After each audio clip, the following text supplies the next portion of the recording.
She was a refugee, making a name for herself in the U.S. She was born in Cuba. She wanted to be an artist. She wanted to be somebody. And she finally met a man that felt like home. He was also an immigrant. That was the common bond the two of them had. She begins to fall for this guy. The stars begin to twinkle. But when torrential rains reveal a horrific crime, the entire community is put on high alert. The body had been mutilated and burned in that stream. It almost looked like an autopsy left undone. This was obviously not a run-of-the-mill murder. We had some kind of cycle on our hands. When two suspects implicate one another, the cards of fate send investigators spiraling down a dark and twisted trail. He made the police really creeped out. He believes that he can read minds and that he can control people. This wasn't a man that she was dealing with. This was a devil. There was blood splatter all over the walls. He was cool. He was collected. He was a killer. Just 30 miles north of Midtown Manhattan lies the village of Spring Valley, a diverse suburb divided between Ramapo and Clarkstown, New York. Spring Valley historically was a resort town and beautiful area, mountains, trees, rivers. It's a big mixture of different communities that do get along together very well. In particular, within the Hispanic community. In the summer of 1998, Spring Valley had been hit with a torrential rainfall as part of an unusual weather phenomenon crossing the country. At that period of time, the U.S. was under the influence of El Nino. And what that meant for our area here in the Northeast was rain, rain, rain. Our parks was flooded, our streets, people complaining about their yards, their houses being flooded. But by Monday, June 13th, the rain has finally subsided. A local resident went out to inspect the water levels in the creek in his backyard. He was checking the drainage because, all the rain that they've been having. Whenever there's rain and stuff, he gets a little flooding, and because of El Nino, it was a lot more rain. However, when the man reaches the edge of the creek, he notices something unsettling. It looked like a body wrapped in some sort of plastic. Oh my God. Oh my God. And horrified, he immediately ran to the phone, called 911, and said, "I think you need to get here now." Investigators quickly respond to the man's home. It's back here. I was led to the backyard of the caller that called it in. The body appeared to be wrapped in some kind of plastic and set on fire, and it was already decomposing. I knew that this was going to be a very difficult case to even start to put together. There was no trace evidence, nothing you might expect at a typical crime scene. The police were able to at least ascertain that it appeared to be a young Hispanic woman, probably in her early 20s. Investigators hope fingerprints will help ID their victim, but they're soon hit with a horrific realization. There's no hands. They're gone? To my shock, the hands on this body were missing. They were actually hacked off. This was something that really took them back. I'm realizing that based on the hands being cut off and the body being set on fire, that this was done to try and prevent us from identifying who this person was. The detectives didn't have a hand, let alone a print. So they had to call the medical examiner. After the medical examiner removes the burned plastic, he discovers even more horrifying details. Not only are her hands severed, she was disemboweled as well. But regardless of the body's condition, the medical examiner is able to ascertain the cause of death. Massive blunt force trauma to the head. This lady was brutally murdered with some kind of foreign object, maybe a sledgehammer. They believe those blows to the head probably caused instant death, which is good because the severing of the hands, the mutilating of the body were most likely done post-mortem, so she didn't have to suffer through that. Unfortunately, a large part of her face is indistinguishable, so they are still unable to identify her.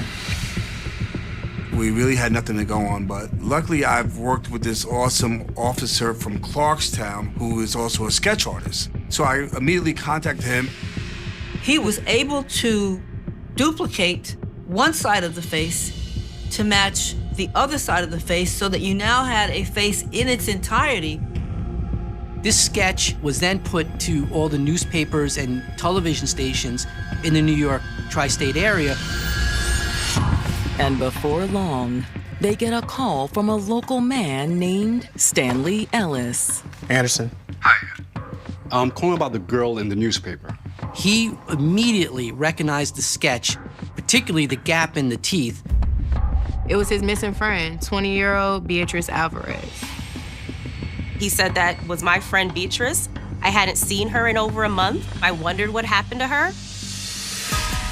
On the cusp of adulthood, Beatrice Alvarez had already experienced more than many people do in a lifetime. She was a refugee from Havana, Cuba. She endured many trials along the way, but she was resilient. Her and her family, they ended up in Queens.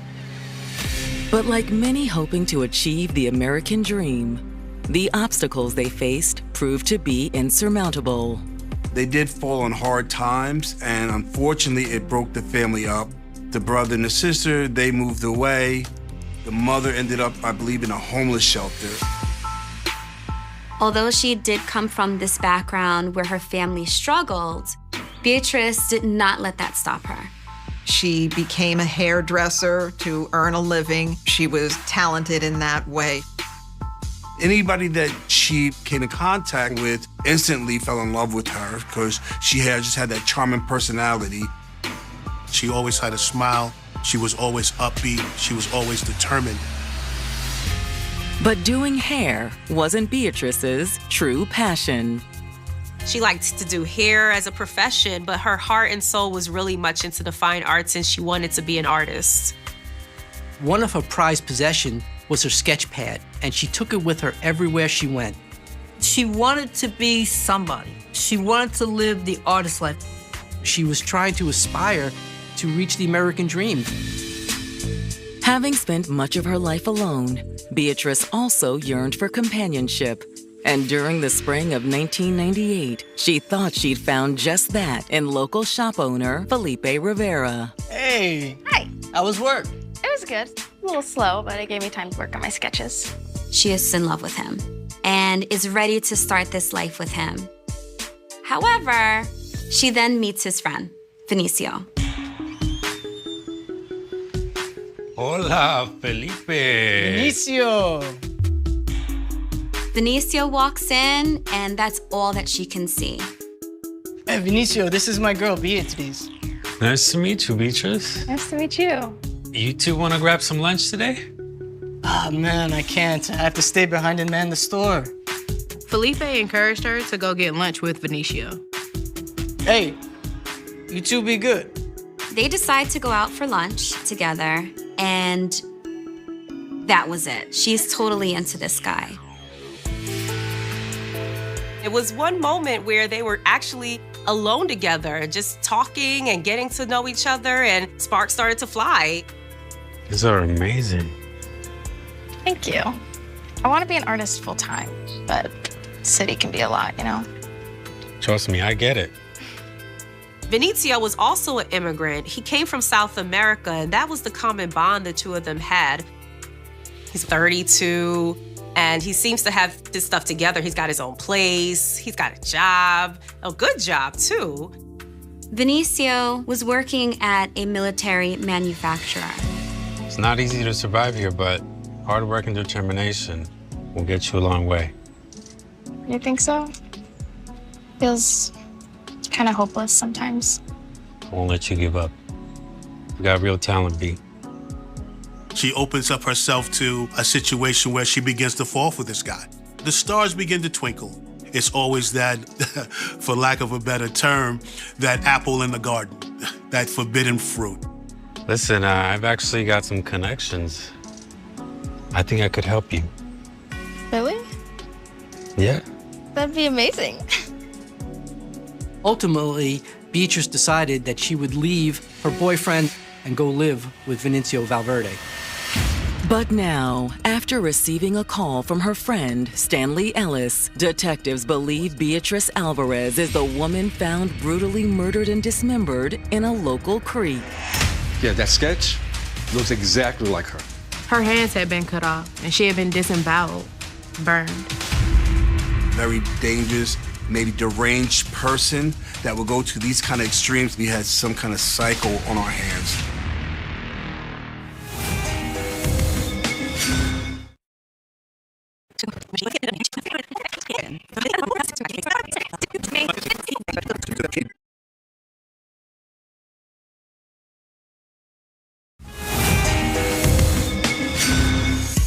"20-year-old Beatrice Alvarez was an artist chasing her dreams when she fell in love with 32-year-old Vinicio Valverde. They felt they had the same likes, and it was their life stories were about the same, how they immigrated from another country to come here for a better life. Beatrice believes that she has found her soulmate, her match. This is the man that is going to help her really build that American dream. But now Beatrice's promising future hangs in the balance. Her friend believes she was the woman police found, burned and dismembered in a local creek. It's one thing to kill a person. It's another thing to cut their stomach open and then cut off their hand. That speaks to a sociopath. When was the last time you saw Beatrice? It's been a few weeks. He said they knew each other from working at the salon and used to talk and hang out quite often. Then one day, Beatrice was gone. It was really just quite sudden. One day she just doesn't show up and never showed up again. I don't see her for weeks. And then her boyfriend shows up for a haircut appointment. Hey, Stanley. Hey, have you seen Beatrice? He says, what's going on? Is she okay? Stanley says he was surprised by what Vinicio said next. She left me for another guy. He just casually says, well, one night she got into a car with a musician and drove off. A musician? Yeah. I don't know his name, but she left me for him. Did he say where they went? Nope. He didn't give me any other details. After speaking with Stanley, investigators are able to confirm his hunch about his missing friend. Rockland County was very fortunate to have a brilliant medical examiner. Once they had a name, they were able to use DNA evidence to confirm her identity. They were certain Beatrice was their deceased victim. But when they attempt to deliver the tragic news to Beatrice's next of kin, detectives hit a wall. I did everything I could to reach out to the mother, but unfortunately, due to her being homeless, I couldn't locate her.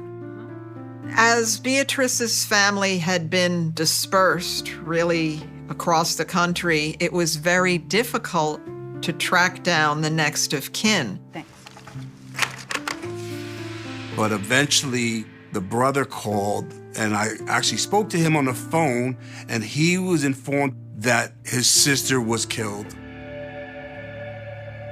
Unfortunately, during my career, I've made too many death notifications, and no matter how many you do, it does not get easier. And this was probably one of the worst ones that I had to do, because not only did I have to make a notification that a loved one was dead, but they were brutally murdered. Beatrice's brother has no idea who would want to do this to his sister. The distance had made it hard to keep in touch. He didn't know anything about who Beatrice was living with, who her friends were, nothing. Detectives are eager to speak with Beatrice's ex-boyfriend, Vinicio Valverde, about the mysterious musician she supposedly ran off with prior to her disappearance. Now, we may have a suspect. Is that what led to her death? But then, detectives get a promising break in the case. Come in. Detective Jones, Yonkers PD. Yonkers is a suburb of North Manhattan, about 40 minutes southeast of Spring Valley. I heard about the case you were working on and it sounded extremely familiar. He said they had someone in their jurisdiction that committed almost the same similar type of sadistic homicide. Check it out. The Yonkers detective explains that in August of 1990, a woman named Rosie Vasquez was brutally murdered in their jurisdiction. Yonkers police said that they had arrested and tried a gentleman named Bradford Wise for mutilating his girlfriend Rosie's body almost in a similar fashion to what happened to Beatrice. Rosie was a small, petite Hispanic girl who was then post-mortem terribly mutilated. It fit all the same pattern of Beatrice's murder. However, when it went to trial, the jury found Bradford not guilty. He was acquitted of all charges and walked out a free man. We were sure it was him based on the circumstantial evidence, but we didn't have enough physical evidence to convince the jury. After he was acquitted of the crime, he still calls the police and taunts them with details about where they can find different parts of Rosie's body. It's been absolutely maddening.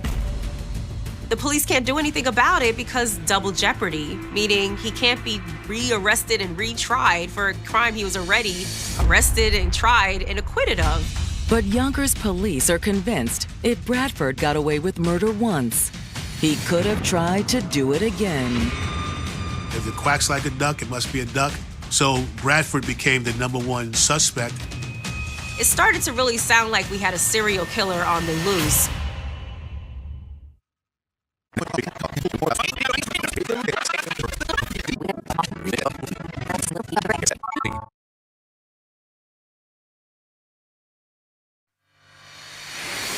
Detectives in Spring Valley, New York, investigating the brutal murder of 20-year-old Beatrice Alvarez, have just received a visit from Yonkers police. Yonkers detectives say they handled a case similar a few years earlier, and the alleged killer, Bradford Wise, was never incarcerated for the crime. It started to really sound like we had a serial killer on the loose. Thanks for passing this along, Detective. Absolutely. Investigators know that if there really is a serial killer at large in their community, they need to act fast. I've got my guys searching for him as we speak. We'll be in touch. They start trying to find Bradford to talk to him. But the next day, their fervor comes to a screeching halt. Anderson. Oh, hey, Detective Jones. Any sign of Bradford? Bradford had recently been arrested on arson charges in a neighboring community. He'd been in jail at Westchester County, awaiting trial since late May. Since police believe Beatrice was killed in early June, it would have been impossible for Bradford to commit the crime. I'm so sorry to get your hopes up. It's okay. We appreciate your help. Just let me know if there's anything else that I can do. Thanks, Jones. That deconstructed the whole idea that they had their guy. It wasn't Bradford. Damn. With their strongest lead now a dead end, detectives shift their focus to their victim's most recent ex-boyfriend, Vinicio Valverde. Hi, are you Mr. Valverde? Yes. So the detectives asked Mr. Valverde if they could speak with him about Beatrice Alvarez. At the mention of Beatrice's name, Vinicio immediately got emotional. Yes, come in.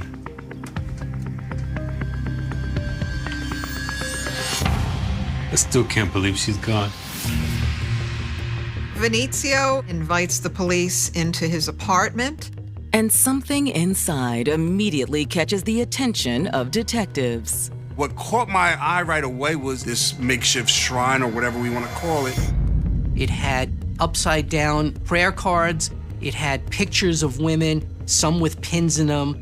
And it also had what appeared to be a pentagram on the bottom. And in that shrine was a photo of Beatrice Alvarez. It really caught my eye, but Mr. Valverde, he didn't seem too nervous about it. What's up? It's supposed to give you good luck. He said it was some spiritualism that he hoped would bring her back to him since she had left, and that the shrine was devoted to Beatrice's return. Even though she was deceased, he was hoping she would return to him in spirit. It's our understanding that Beatrice left you for a musician shortly before she was murdered. Is that correct? Yes. It broke my heart. He's not able to provide any other defining characteristics about the musician or where they may have gone. I asked him, how did he meet Beatrice? And it was through a friend that he knew by the name of Felipe, who worked in the city. Beatrice had been dating Felipe. They were living together. When Beatrice and I met, it was like boom, fireworks. He said he never intended to steal his friend's girl, but they had a connection and neither one of them could resist. But apparently he treated her bad. Vinicio says Beatrice opened up to him about her relationship with Felipe, and it raised cause for alarm. He said Felipe was abusing Beatrice and kept her locked up in a room. He was keeping her like a prisoner.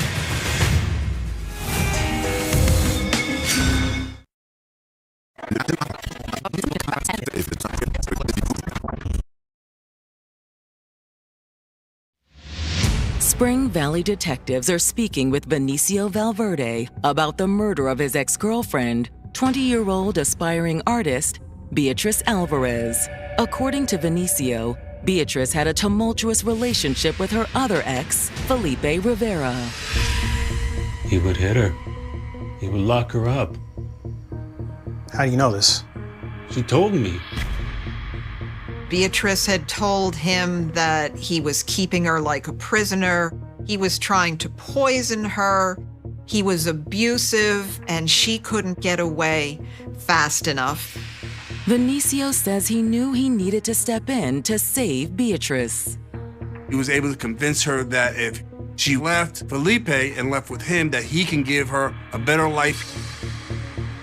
She was so excited to start this new life that she actually goes back to the shop, breaks up with her boyfriend, and literally packs up what she has, all her life savings and stuff, and goes with Vinicio and ends up moving in with him in Spring Valley. But apparently I couldn't make her happy. Beatrice told him she was going to leave him and left with a musician who lived in Manhattan. Just like that, Beatrice was gone. Vinicio said he hadn't seen her since. But despite Beatrice leaving with the mysterious musician, Vinicio believes someone else is responsible for what happened to her. You know, I think Felipe did this. Vinicio started crying, very, very tearful, and had immediately pinned her murder on her former lover, Felipe. Felipe Rivera did this. He's heartbroken. He's upset. He was assuming that she went back to Felipe and he started his abuse again and possibly took it too far. There's no telling what he's capable of. Detectives fear Vinicio might be right. Police now have to interview Felipe. If even half of what Vinicio was saying is true, maybe he is the real suspect. We locate him in the city, and we have a conversation with him and ask him if he would come back with us to Spring Valley. And he was more than willing to. I just can't believe that she's gone. Even though things did not work out between us, I'll always have love for that girl. Basically, he tells us he was in love with Beatrice, that was the love of his life, and that his friend, who was supposed to just go out on a lunch date with her, Mr. Valverde, ends up taking his girlfriend. Is it true that you were controlling of Beatrice when you were together? Abusive? What? Never. When they tell Felipe all the horrible things his friend Vinicio has said about him, he kind of loses it a little. I mean, if anything, Vinicio was the abusive one. She told me so. Felipe's like, wait a minute. She told me that Vinicio was the one who is the abusive one. And so now you got, he said. She could not stand him. I mean, he was crazy. She wanted my help to get her out. Basically, she's now asking Felipe for money and stuff, and she wants to go back. I feel guilty for even introducing her to him in the first place. I mean, he's shown me his true colors before. This is where it takes a really bizarre turn. Felipe told us that he knew for a fact that Valverde practiced some kind of black magic, and that he believes that he can read minds and that he can control people. It's a stunning claim, but is his story true? As Felipe is telling us about this black magic, I'm really still not sold on it. And then Felipe is telling me how he was trying to give Vinicio a job in his shop. This was a few months before Vinicio and Beatrice met.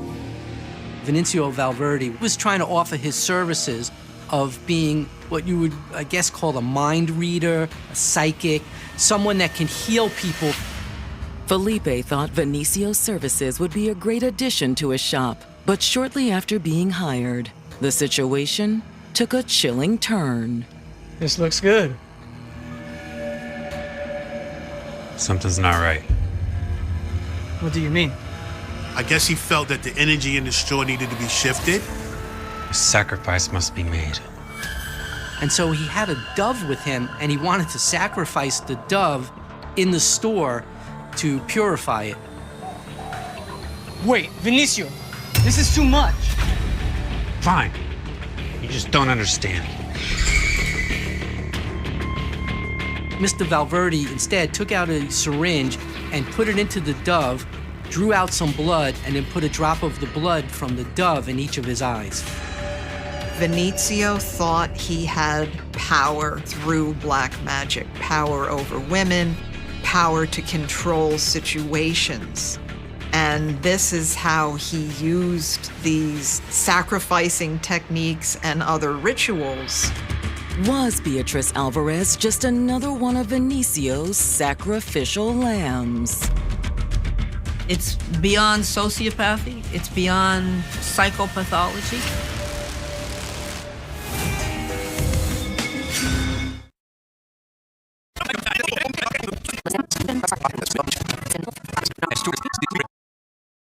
Homicide detectives in Spring Valley, New York, have just learned that Vinicio Valverde was exhibiting some chilling behavior before his ex-girlfriend, 20-year-old Beatrice Alvarez, was killed and dismembered. Vinicio was known to practice black magic and did show some violent tendencies. Beatrice's other ex, Felipe Rivera, says he witnessed it firsthand after hiring Vinicio to work in his shop. I'm open to many different spiritual practices, but that was too much, even for me. Felipe was like, I can't be having this in my shop. The tapes of service Vinicio was providing were just way too extreme, so Felipe stopped having him work there. I mean, we remained friends afterwards. I just thought he was a good guy at heart who had gotten too deep into black magic. But now I believe I was wrong. And when detectives dig deeper into Vinicio Valverde's background, they discover even more disconcerting information. Vinicio stole a book on demonology from the New York Library. He was trying to do these evil spells on his ex-wife. Right there, that threw up a flag right away, because now that took my mind back to this memorial that's in Mr. Valverde's apartment. In that shrine back in his apartment, there was a picture of a woman with pins stuck in it, and that was his ex-wife. They really started looking into this stuff, realizing that, wait a minute, this is not a call to action for a loved one to come home. This shrine was to take control of someone's spirit. But are Vinicio's spiritual practices really the signs of a deranged killer?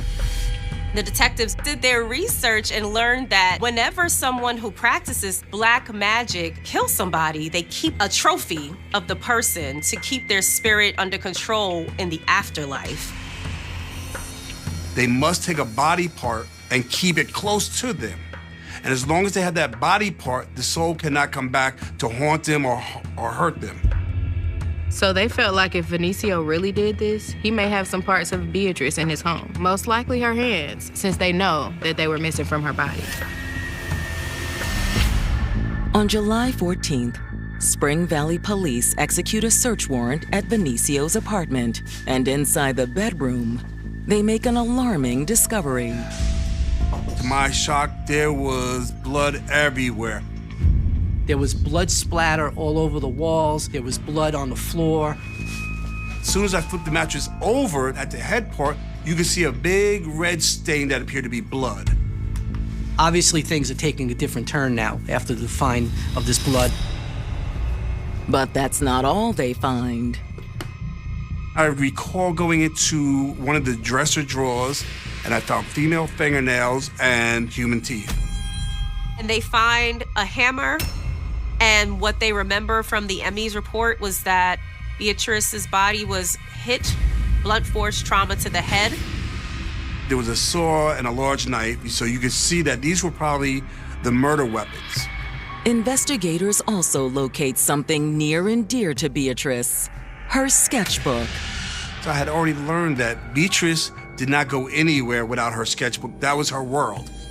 She absolutely would not have left it behind. So why was it there? But one crucial piece of evidence is still missing: Beatrice's severed hands. I'm now convinced that the hands are somewhere in there. But it's a small room, and I turned that room upside down. I couldn't find it. So my next thing was I reached out to an agency that had cadaver dogs. The dog kept hitting on this small closet, and I went in the closet. I took all the clothes out of the closet, emptied the closet out. And they're looking and they're looking.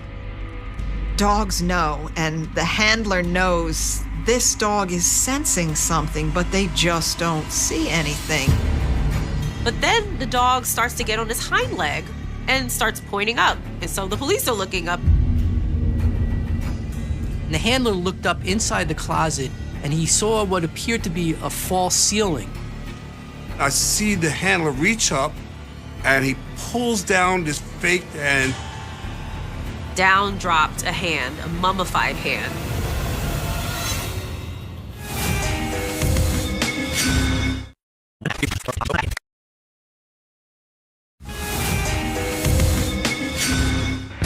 Spring Valley investigators have just made a series of gruesome discoveries inside the bedroom of 32-year-old Vinicio Valverde. Police believe that Vinicio killed his ex-girlfriend, Beatrice Alvarez. They found blood spatter and other human remains inside of his apartment. But the most shocking evidence of all is located in the bedroom closet. I see the handler reach up, and he pulls down this fake, and Down dropped a hand, a mummified hand. I hear him yelling. He goes, "I found what you're looking for." The only problem was it was mummified. Since the hand is mummified, obtaining the forensic evidence to officially link it to Beatrice Alvarez will be especially challenging. They needed to rush it to the medical examiner and see what he could do. No matter how hard or where I checked, I could not find the other hand. Fortunately, the medical examiner has a plan to rejuvenate the fingerprints from the hand found in Vinicio's closet. He had perfected a method to rehydrate mummified hands. And so, given his technique that he had developed, we were able to rehydrate the hand. They get a fingerprint impression and they send off the prints for testing. And finally, we got that break where it came back that that hand did belong to Beatrice Alvarez. For investigators, this proves without a doubt Vinicio is their man. Now all they need is a confession. They take him into custody and bring him to the police headquarters. We found some very interesting things at your place, Vinicio. Once they tell him the hand was in your apartment, it matches Beatrice. Does he break down at this point? Absolutely not. He is not admitting to anything. Well, I didn't kill her. He was calm, he was cool, he was collected, he was a killer. You guys must have planted it. So as a last-ditch effort, he now tries to blame the police for planting the hand in his closet, which is absurd. Someone is framing me. I swear. At this point, detectives are done listening to Vinicio's excuses. He never really owned up to it, but based on the overwhelming evidence, we were convinced already that we had enough. Benicio Valverde is charged with second-degree murder for the killing of Beatrice Alvarez. He was not charged with murder in the first degree because you need more mitigating factors.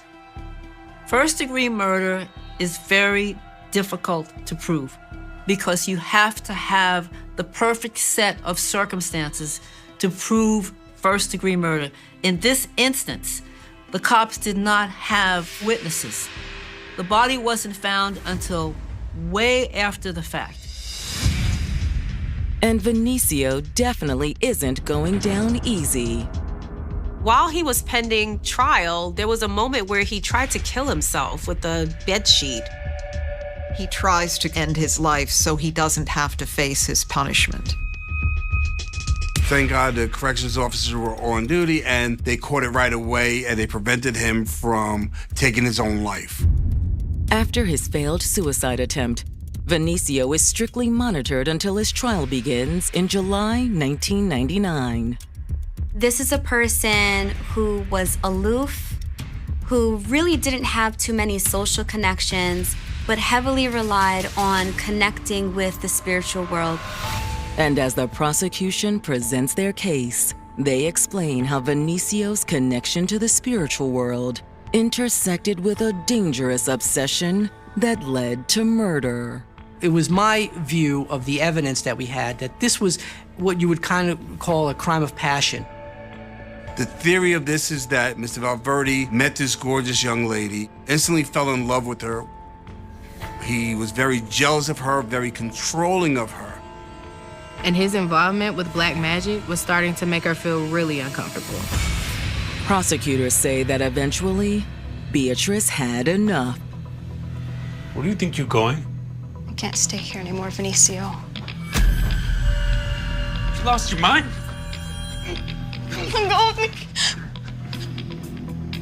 You're not who I thought you were. Beatrice was planning to exit the relationship. And that was the ultimate slap in the face for a person like this. It was an insult to his masculinity, to his alleged powers of black magic, and he couldn't let that go. It was my argument to the jury that if he couldn't have her, then nobody would.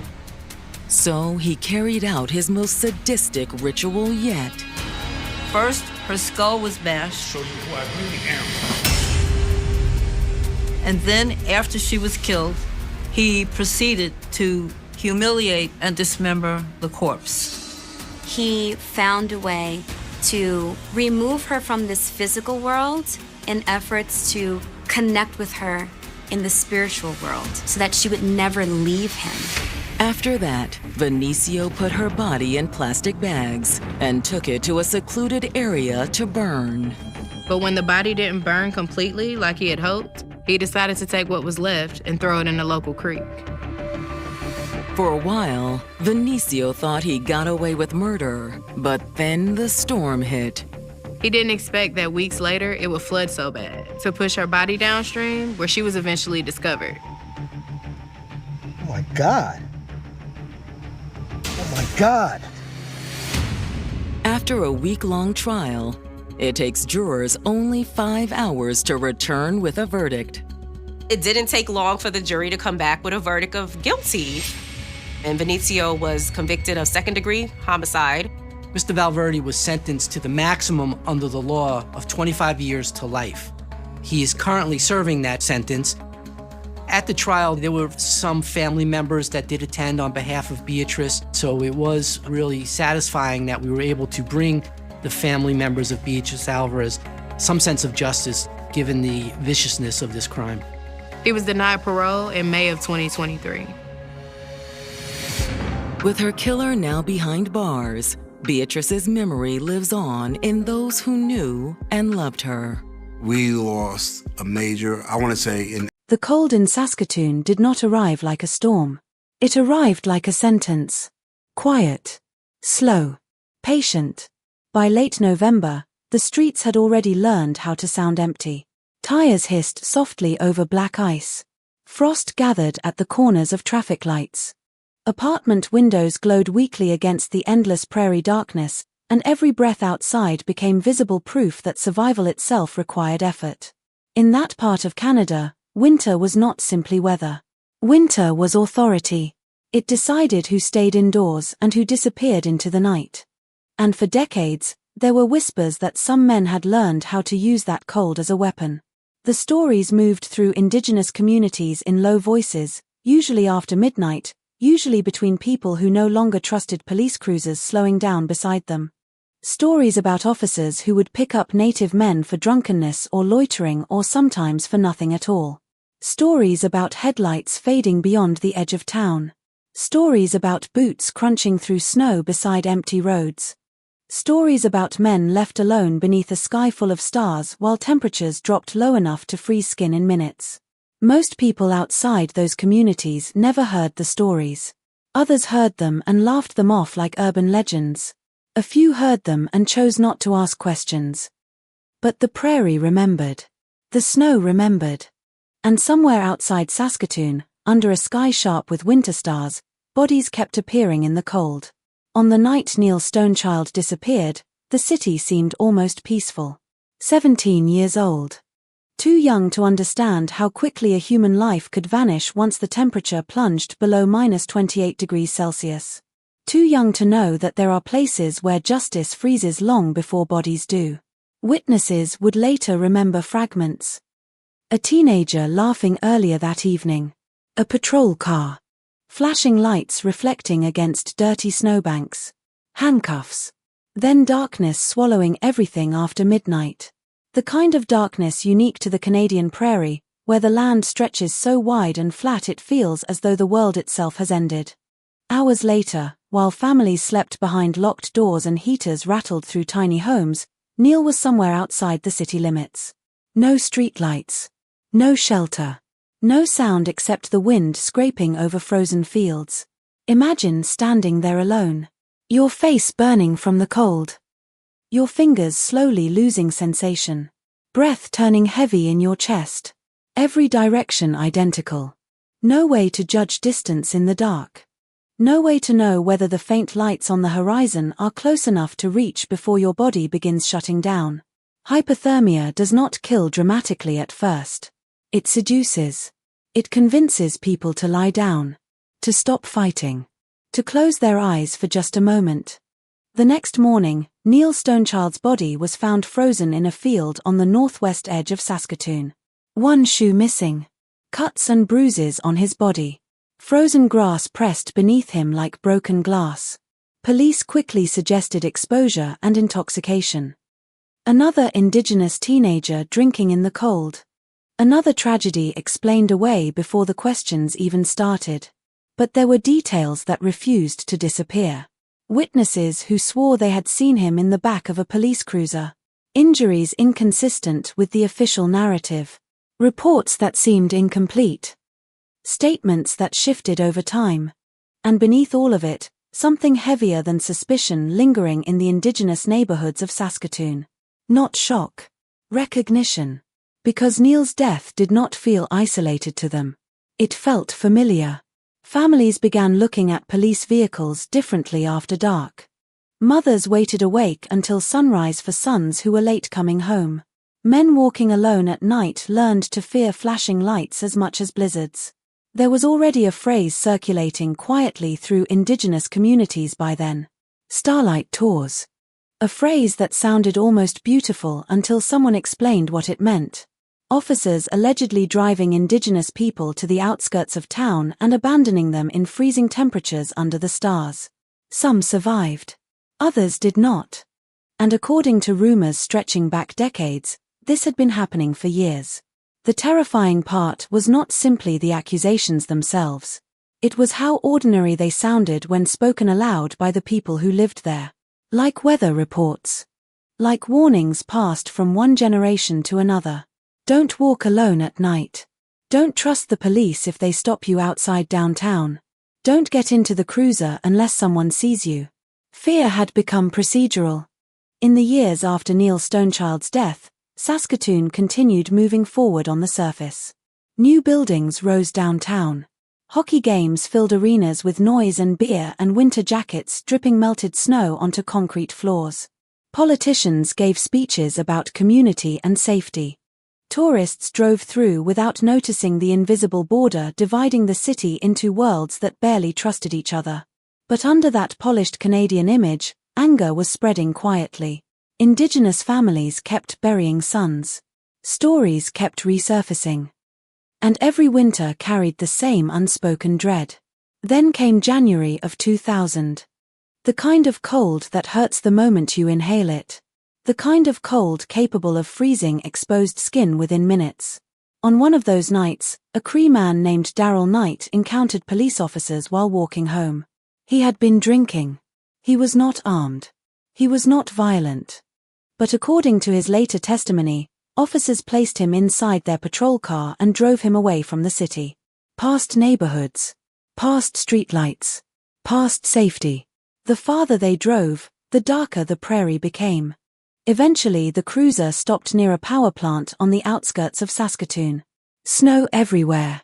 Industrial lights glowing faintly in the distance. Wind cutting across open land with nothing to stop it. Darrell Knight later described being ordered out of the vehicle. Imagine that moment. The sudden silence after the engine shuts off. Steam from the exhaust disappearing into frozen air. The realization hitting slowly as the taillights begin pulling away. They are leaving. They are actually leaving. In temperatures around minus 22 degrees Celsius. At night. Miles from home. No gloves thick enough. No transportation.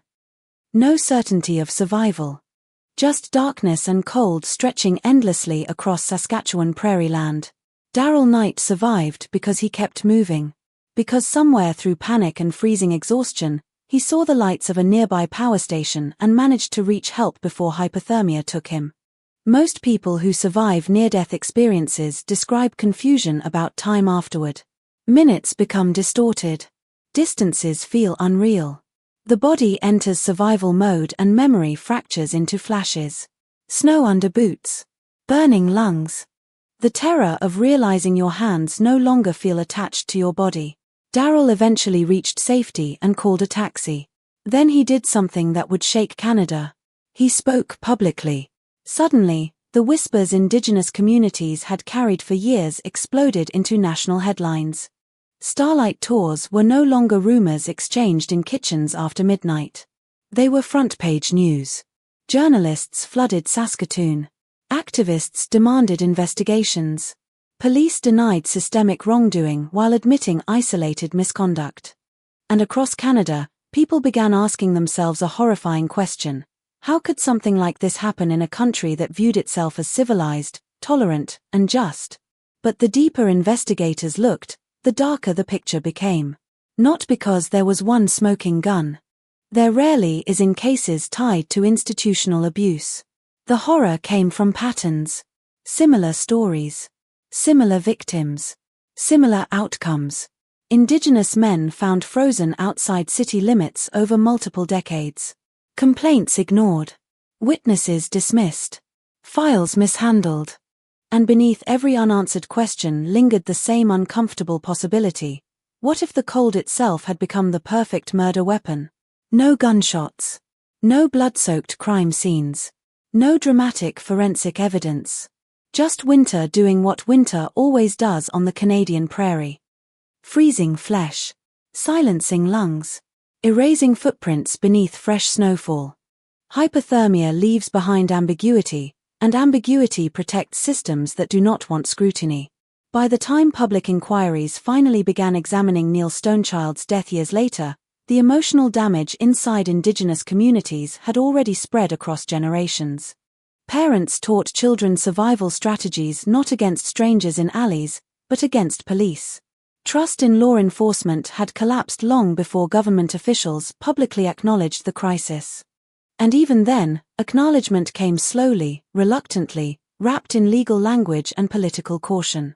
Yet behind every document and inquiry report stood grieving families who had spent years screaming into institutional silence. Mothers who stared at frozen fields and imagined their sons dying alone beneath the stars. Brothers who replayed final conversations endlessly in their minds.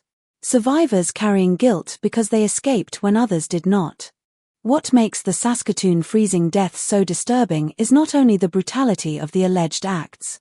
It is the environment surrounding them. The normalcy.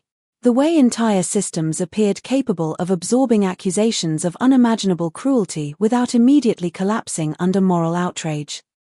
Police officers were still going to work. Cases remained unsolved. Winter kept arriving every year exactly on schedule. Life continued while families searched desperately for accountability. And perhaps that is the most terrifying detail of all. Evil in this story did not wear a mask.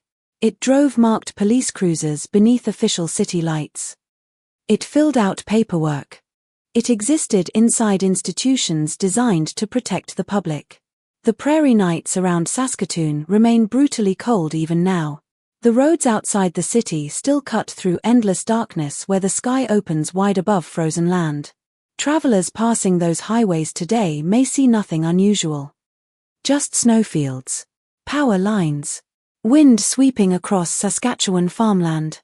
But for many Indigenous families, those roads carry memories heavier than the winter itself. Because somewhere out there, men once stepped from police vehicles believing they might never make it home alive. Some didn't. And before this story is over, we are going to walk through every shadow surrounding those deaths. The victims. The survivors. The officers accused. The investigations that seemed to stall before reaching the truth. The courtroom battles. The silence. The fear. The cold. Most importantly, we are going to examine how an entire nation was forced to confront a horrifying possibility, that beneath the image of modern Canada existed a reality where certain lives could disappear into the snow, and for years. Almost nobody outside those communities seemed willing to see it. To understand how the Saskatoon freezing deaths became possible, you first have to understand the land. Saskatchewan is not the kind of place most people imagine when they think about Canada. There are no towering mountains protecting the horizon, no dense forests swallowing entire roads, no glittering metropolitan skyline stretching endlessly into the night. Saskatchewan is prairie country. Flat, exposed, unforgiving. In winter, the landscape feels almost lunar. Snow drifts across open fields for miles without interruption. Wind races unhindered over frozen ground, carrying temperatures so brutal they seem less like weather and more like punishment. In Saskatoon, people learned early that the cold was not merely uncomfortable. It was dangerous in a deeply intimate way. It could kill quietly. Every resident understood the rules instinctively. You dressed carefully before stepping outside. You kept blankets in your vehicle. You checked on stalled motorists. You never underestimated how quickly the human body could surrender once stranded in freezing temperatures. A simple mechanical breakdown outside city limits could become fatal within hours. Every winter brought stories of frostbite, collapsed lungs, frozen fingers, homeless people found unconscious in alleys. The cold spared no one. But while winter threatened everyone equally on paper, life in Saskatoon was never equal. By the late 20th century, the city existed in two overlapping realities that rarely understood each other. On one side stood the image Canada preferred to project to the world. Safe neighborhoods. Modest prosperity. Hockey arenas glowing under floodlights on Friday nights. Friendly storefronts downtown. University students crossing icy sidewalks carrying coffee cups through clouds of visible breath. Politicians speaking proudly about multiculturalism, progress, and fairness. On the other side was a reality Indigenous communities knew intimately. Poverty concentrated in neglected neighborhoods. Intergenerational trauma rooted in colonization and residential schools. Overcrowded housing. Addiction. Violence. missing women, distrust of institutions, and policing practices that many Indigenous residents described not as protection, but occupation.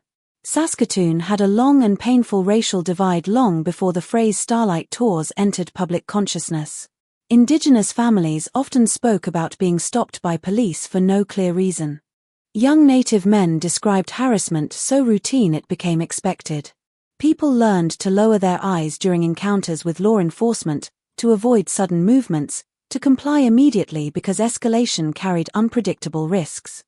To outsiders, these stories were often dismissed as exaggerations born from resentment toward authority. But inside Indigenous neighborhoods, the warnings were passed down like survival instructions. There are certain fears communities inherit collectively. Not because every individual experiences the same trauma, but because enough people do that caution becomes cultural memory. To understand that fear, you have to go back decades before Neil Stonechild's body was found frozen in a field.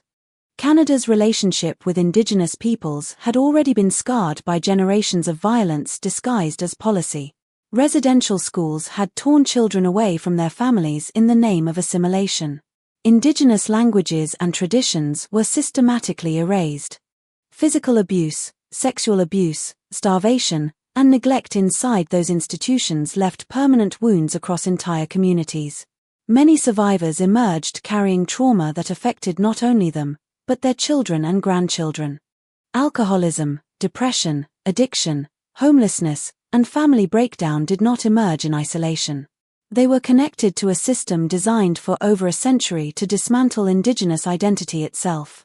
By the 1970s and 1980s, those historical wounds were visible everywhere in cities like Saskatoon. Indigenous people arrived from reserves seeking jobs, housing, education, or simply escape from crushing poverty. Instead, many encountered racism woven deeply into urban life. Employers refused to hire them. Landlords denied them apartments. Bars and businesses watched them with suspicion. Police officers patrolled Indigenous neighborhoods aggressively while often treating crimes against Indigenous victims with indifference. The relationship between Indigenous communities and law enforcement became poisoned by years of mutual hostility, fear, and unresolved violence. It is important to remember that the allegations surrounding Starlight Tours did not emerge suddenly in 2000. Rumors existed long before national media finally paid attention. Stories circulated quietly among Indigenous residents as early as the 1970s.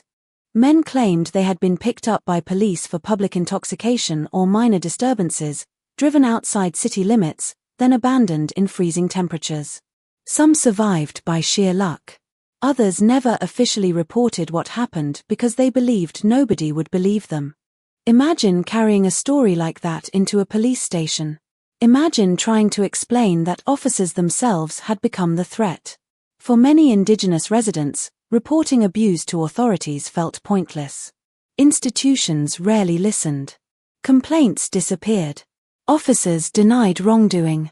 Meanwhile, racial stereotypes shaped public perception of Indigenous victims.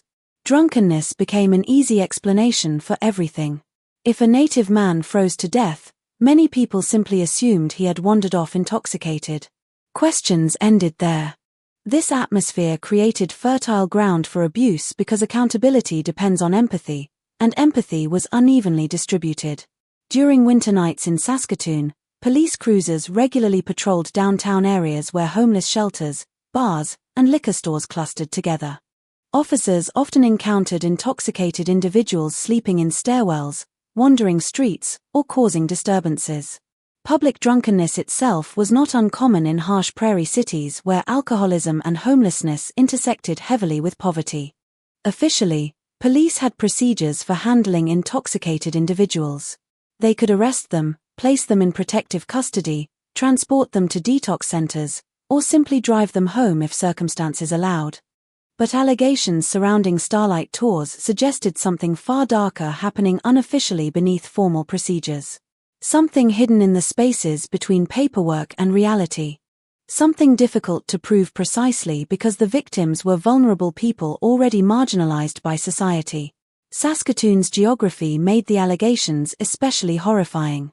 Outside the city, the prairie opens almost immediately into vast stretches of isolated land. Industrial roads. Frozen fields. Power stations surrounded by snow. In winter darkness, these areas become terrifyingly desolate. Without proper winter gear, a stranded person could die from hypothermia faster than most people realize. The human body loses heat rapidly once exposed to severe cold. Fingers numb first. Coordination disappears. Judgment weakens. Victims often become disoriented and irrational before eventually collapsing. Some paradoxically remove clothing during advanced hypothermia because the nervous system begins malfunctioning. Death arrives not through dramatic violence, but gradual shutdown.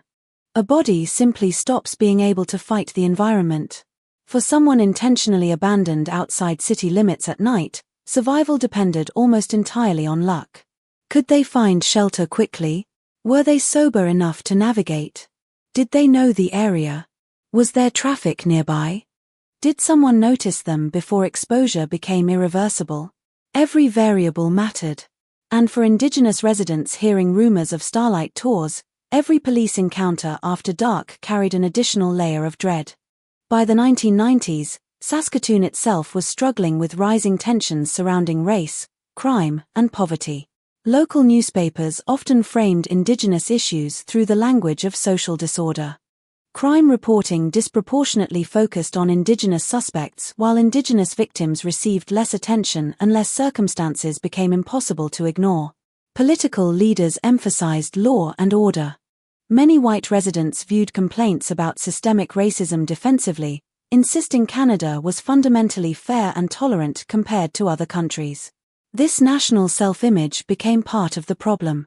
Canadians often believed racism existed elsewhere. In the United States. In history books. In extremist movements. Not within ordinary institutions operating beneath maple leaf flags and democratic ideals. So when Indigenous families accused police officers of abandoning Native men to freeze outside Saskatoon, many people instinctively resisted believing it. The allegations seemed too monstrous. Too incompatible with the country's identity. But history repeatedly shows that institutions capable of violence often survive because outsiders cannot emotionally reconcile brutality with normalcy. The accused officers were not shadowy criminals hiding in abandoned buildings. They wore uniforms. They attended community events. They drank coffee in diners. Some had families and children. The terrifying possibility was not that evil existed outside society. It was that society itself might contain mechanisms allowing cruelty to function quietly beneath official respectability. Indigenous leaders and activists in Saskatchewan had been warning about police misconduct for years before national investigations began. They spoke about excessive force, racial profiling, unexplained deaths, and the routine dismissal of Indigenous testimony. But gaining public attention proved difficult because marginalized communities often lack institutional power. Their grief remains local until someone survives loudly enough to force broader society to listen. And even then, institutions resist. Every allegation becomes contested terrain. Memory versus paperwork. Witness testimony versus official reports. Human suffering versus bureaucratic language. Against this backdrop, Neil Stonechild grew up. A Cree teenager navigating both adolescence and a society already shaped by invisible fault lines long before he entered adulthood. Like many Indigenous youths in Saskatoon during that era, his life unfolded within systems carrying generations of unresolved trauma. Poverty, racism, fractured opportunities, strained family structures. Yet despite all of this, he was still a teenager. He laughed with friends. He dreamed about the future in whatever uncertain way teenagers do. He existed as a person before he became a symbol. That distinction matters because true crime narratives sometimes flatten victims into evidence. But before Neil became a headline or inquiry report, he was simply a boy living inside a city where winter nights already carried hidden danger for people who looked like him. The same was true for Rodney Nastus, Lawrence Wegner, Darrell Knight. Their stories emerged from broader conditions already in place long before the world learned their names. The freezing deaths did not happen inside a vacuum. They happened within a system where indigenous suffering had become normalized enough that warnings could circulate for decades without triggering national outrage. That normalization is essential to understanding why the allegations persisted so long. In many ways, the cold itself symbolized the emotional climate surrounding indigenous lives in Canada during that period. Indifference, distance, silence. The prairie winters around Saskatoon created physical danger, but institutional neglect transformed that danger into something even deadlier. A weapon hidden in plain sight. By the late 1990s, whispers about starlight tours had spread beyond indigenous communities into activist circles and portions of local media, but concrete evidence remained elusive. Victims often lacked credibility in the eyes of authorities because of addiction, criminal records, or intoxication. Officers denied wrongdoing. Cases stalled. Public attention faded. And still the rumors continued. Quietly. Persistently. Like snow drifting against closed windows while most of the city slept. Then came January 2000, and Daryl Knight survived. That single fact altered everything. Survivors change narratives because dead victims cannot testify. A frozen body leaves ambiguity. A living witness leaves details. Emotions. Specific accusations impossible to ignore completely. Daryl Knight emerged from the prairie carrying not only trauma, but proof that the rumors indigenous communities had shared for decades might be horrifyingly real. And once the country finally began paying attention, Saskatoon's buried tensions would erupt into one of the most disturbing scandals in modern Canadian history. Before their names became attached to inquiries, headlines, and national outrage, they belonged to families. That is the part history often erases first. Public scandals reduce people into symbols because symbols are easier to process than human beings. A frozen body in a field becomes evidence. A court file becomes a narrative. A teenager becomes a statistic linked to institutional racism. But long before Canada argued about police accountability, there were mothers waiting for sons to come home. Friends replaying old conversations. Empty chairs at kitchen tables. The victims of the Saskatoon freezing deaths were not abstractions born from politics. They were people moving through ordinary moments of life before winter swallowed them.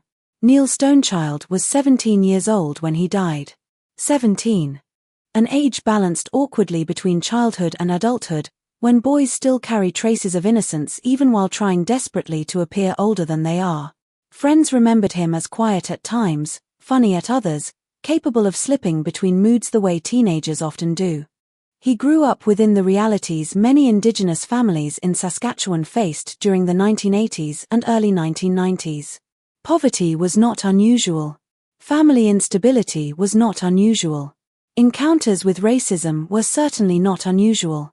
But reducing his life only to hardship misses the humanity at the center of his story. Neil liked spending time with friends.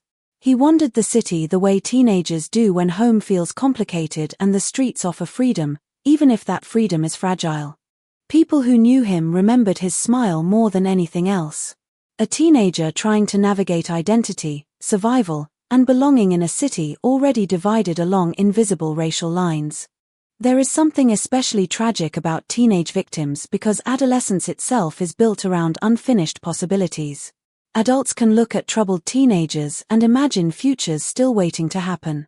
A stable job. A family. Sobriety. Healing. Growth. Everything remains unfinished at 17. Every mistake still feels temporary. Every bad phase appears survivable. Neil never received the chance to become older than the photographs now attached to his name. In many images, he looks exactly like what he was. A skinny teenage boy with uncertain confidence in his posture and youth still visible in his face. Not a hardened criminal. Not a monster. Just a kid trying to exist within circumstances larger than himself.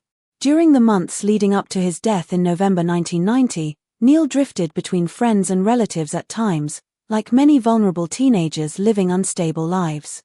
Indigenous youth in Saskatoon often existed on the margins of systems supposedly designed to protect them. Schools struggled to support students dealing with trauma and poverty. Social services were overloaded. Police interactions frequently escalated into hostility rather than assistance. Young Indigenous men especially learned early that authority figures viewed them through suspicion before understanding them as individuals. Yet despite these realities, Neil still occupied the ordinary emotional landscape of adolescence. Friendships mattered deeply. Reputation mattered. Music mattered. Nights spent laughing with other teenagers mattered. The tragedy of his death becomes heavier precisely because his life was not extraordinary before it ended. He was one among countless Indigenous youths trying to survive inside a city where survival itself often depended on luck. On the night he disappeared, witnesses later described seeing him in police custody. Those accounts would become central to the controversy surrounding his death, but before that legal significance existed, there was simply a teenager moving through another cold Saskatoon evening. No one around him could have imagined that his final hours would eventually trigger one of Canada's most explosive public inquiries into police conduct. Families never imagine ordinary nights becoming historical landmarks. The emotional violence of traumatic loss often lies in how normal everything seems beforehand. A casual goodbye. A plan to meet tomorrow. The assumption that someone will return home because they always have before. Then suddenly, reality fractures into before and after. For Neil Stonechild's family, the after began with freezing temperatures and unbearable uncertainty. While Neil's story eventually became the symbolic center of the Saskatoon freezing deaths, he was not the only Indigenous man whose life ended beneath those prairie skies. Rodney Naistus and Lawrence Wegner carried their own histories, their own families, their own burdens long before their deaths entered public debate. By the year 2000, both men had already spent years navigating the harsh social realities facing many Indigenous people in Saskatchewan. Poverty, addiction, marginalization, encounters with police. Cycles difficult to escape once society begins expecting failure from you.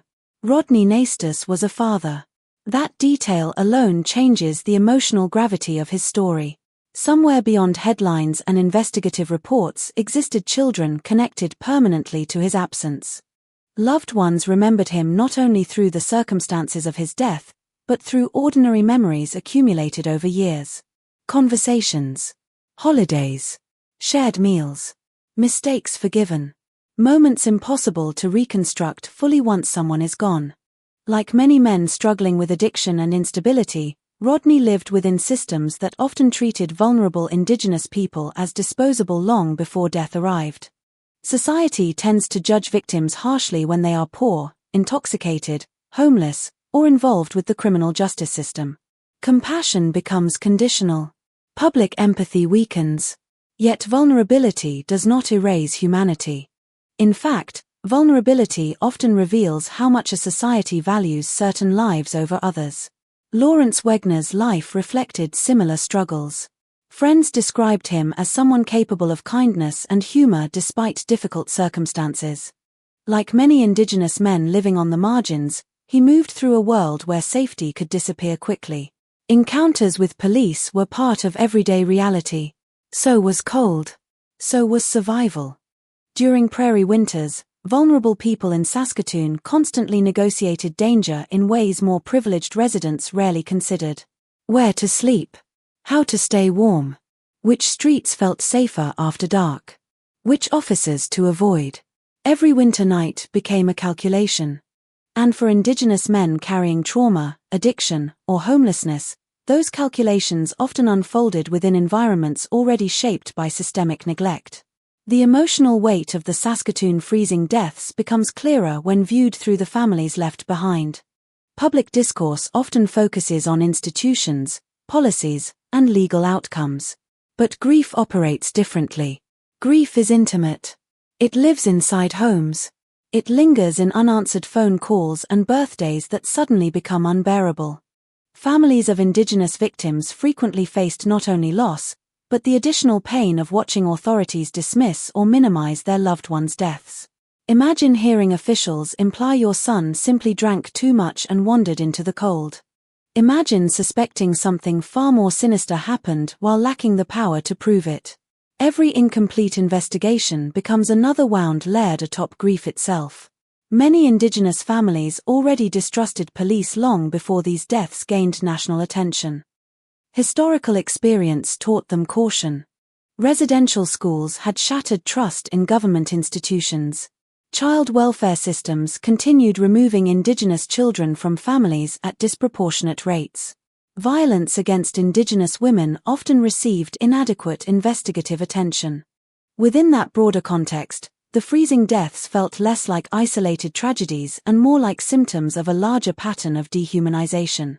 This perspective is critical because outsiders sometimes struggled to understand why indigenous communities reacted with such immediate certainty regarding allegations of police involvement.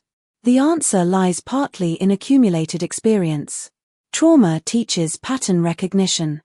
Communities subjected to generations of systemic violence often identify danger long before institutions officially acknowledge it. Then there was Darrell Knight. Unlike the others, Darrell survived. Survival transformed him from potential victim into witness, but it also left him carrying psychological scars impossible to measure fully. Before the world learned his name, he was simply another indigenous man moving through Saskatoon during winter. He had struggled with alcohol. He had experienced the kinds of instability common among many marginalized people navigating urban poverty and colonial trauma. Yet reducing Darrell solely to those struggles would repeat the same dehumanization underlying the scandal itself. He was also resilient, intelligent, capable of recognizing precisely how close he came to dying. Survivors of traumatic events often describe moments when reality suddenly sharpens with terrifying clarity. A realization arrives all at once. This is really happening. For Darrell, that realization likely came standing beside an isolated road outside Saskatoon after police allegedly abandoned him in freezing darkness. One moment, human presence still exists nearby through the idling patrol car. The next moment, taillights disappear and silence takes over completely. People who have never experienced extreme cold often underestimate its psychological effect. Freezing temperatures create immediate panic because the body understands danger instinctively. Every breath hurts. Exposed skin burns. Wind slices through clothing with terrifying efficiency. Isolation amplifies fear further because distance becomes difficult to judge in darkness. Survivors frequently describe overwhelming disorientation. Darrell Knight managed to survive because he kept moving toward the faint industrial lights of a power station nearby. Had he collapsed from exhaustion before reaching help, his body might have become another statistic explained away by exposure and intoxication. Instead, he lived long enough to tell the story publicly. That difference changed Canadian history. Yet survival carried its own burden. Speaking out against police officers required extraordinary courage for someone already existing within vulnerable social conditions. Darrell understood instinctively that many people would doubt him. Some would attack his credibility because of alcohol use or prior experiences with law enforcement. Others would insist he misunderstood events. Trauma survivors often face this cruel paradox. The more marginalized they are, the harder society works to question their testimony. But Darrell spoke anyway. Because somewhere beneath fear existed anger powerful enough to overcome silence. The emotional core connecting all these victims and survivors is vulnerability. None occupied positions of social power. None possessed institutional protection capable of shielding them from systemic neglect. Indigenous men in Saskatoon during that era often lived at the intersection of multiple forms of risk simultaneously. Racism, poverty, addiction, homelessness, police scrutiny, winter itself. Every factor compounded the others.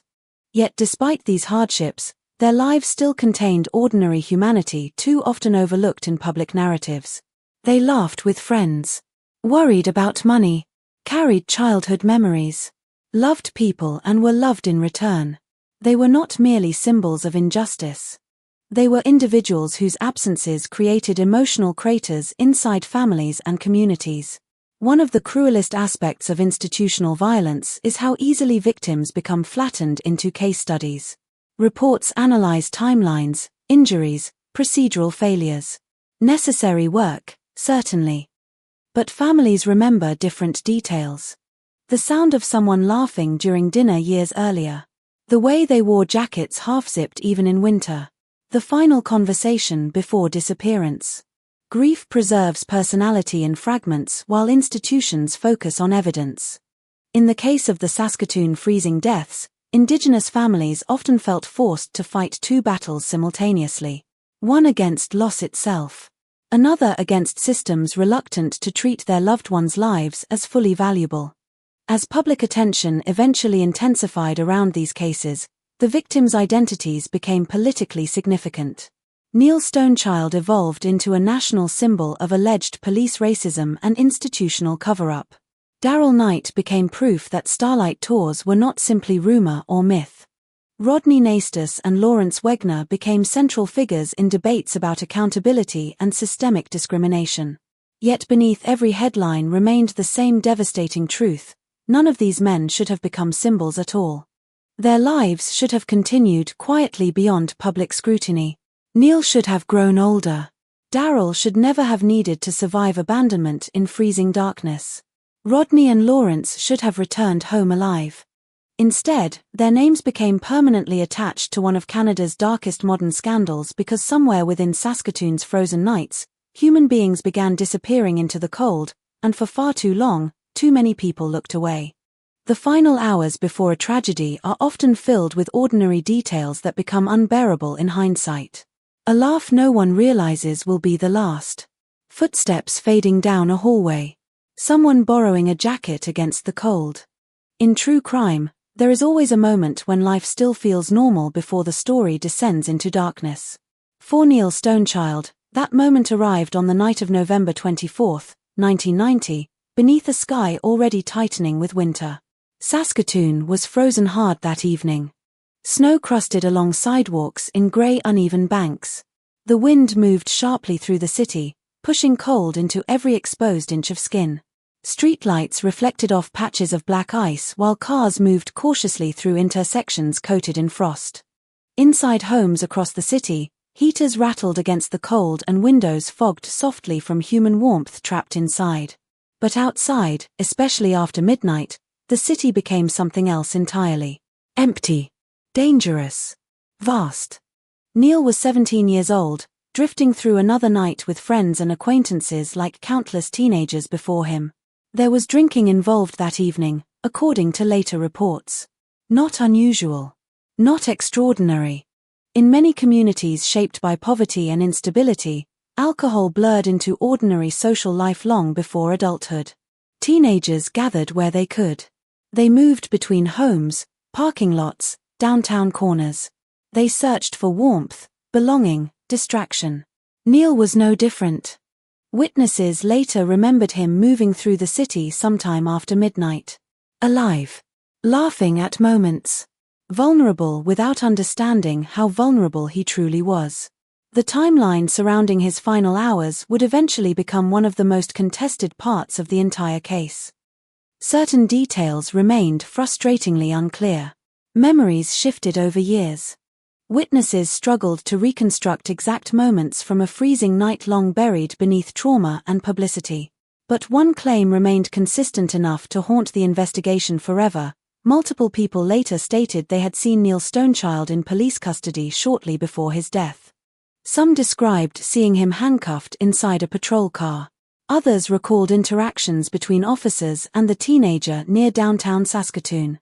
At the time, those sightings probably did not seem extraordinary. Police interactions with Indigenous youth happened constantly. Few bystanders could have imagined those moments would later become central to one of Canada's most explosive scandals.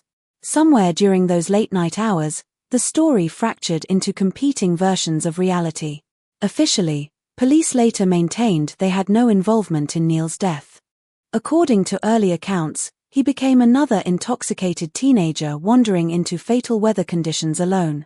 But the physical evidence complicated that narrative from the beginning. When Neil's body was discovered the next morning, there were injuries visible on him. Cuts. Bruises. Signs suggesting something violent may have occurred before hypothermia finished what the cold had started. His clothing was incomplete. One shoe missing. Details difficult to reconcile neatly with the idea of a teenager simply collapsing drunk in an open field. Yet despite these inconsistencies, the initial investigation moved slowly, cautiously, almost defensively. To understand why the allegations surrounding Starlight Tours resonated so powerfully later, you have to imagine what abandonment in prairie winter darkness actually means physically. Saskatoon's outskirts in November are brutally exposed. Once beyond city lights, the landscape opens into industrial roads, frozen fields, stretches of snow-covered emptiness broken only by distant power stations or utility lines. At -28 degrees Celsius, the environment itself becomes lethal within minutes. Human skin begins freezing rapidly.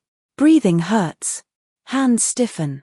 Decision-making deteriorates as hypothermia progresses. The cold invades the body methodically. First discomfort. Then pain. Then numbness.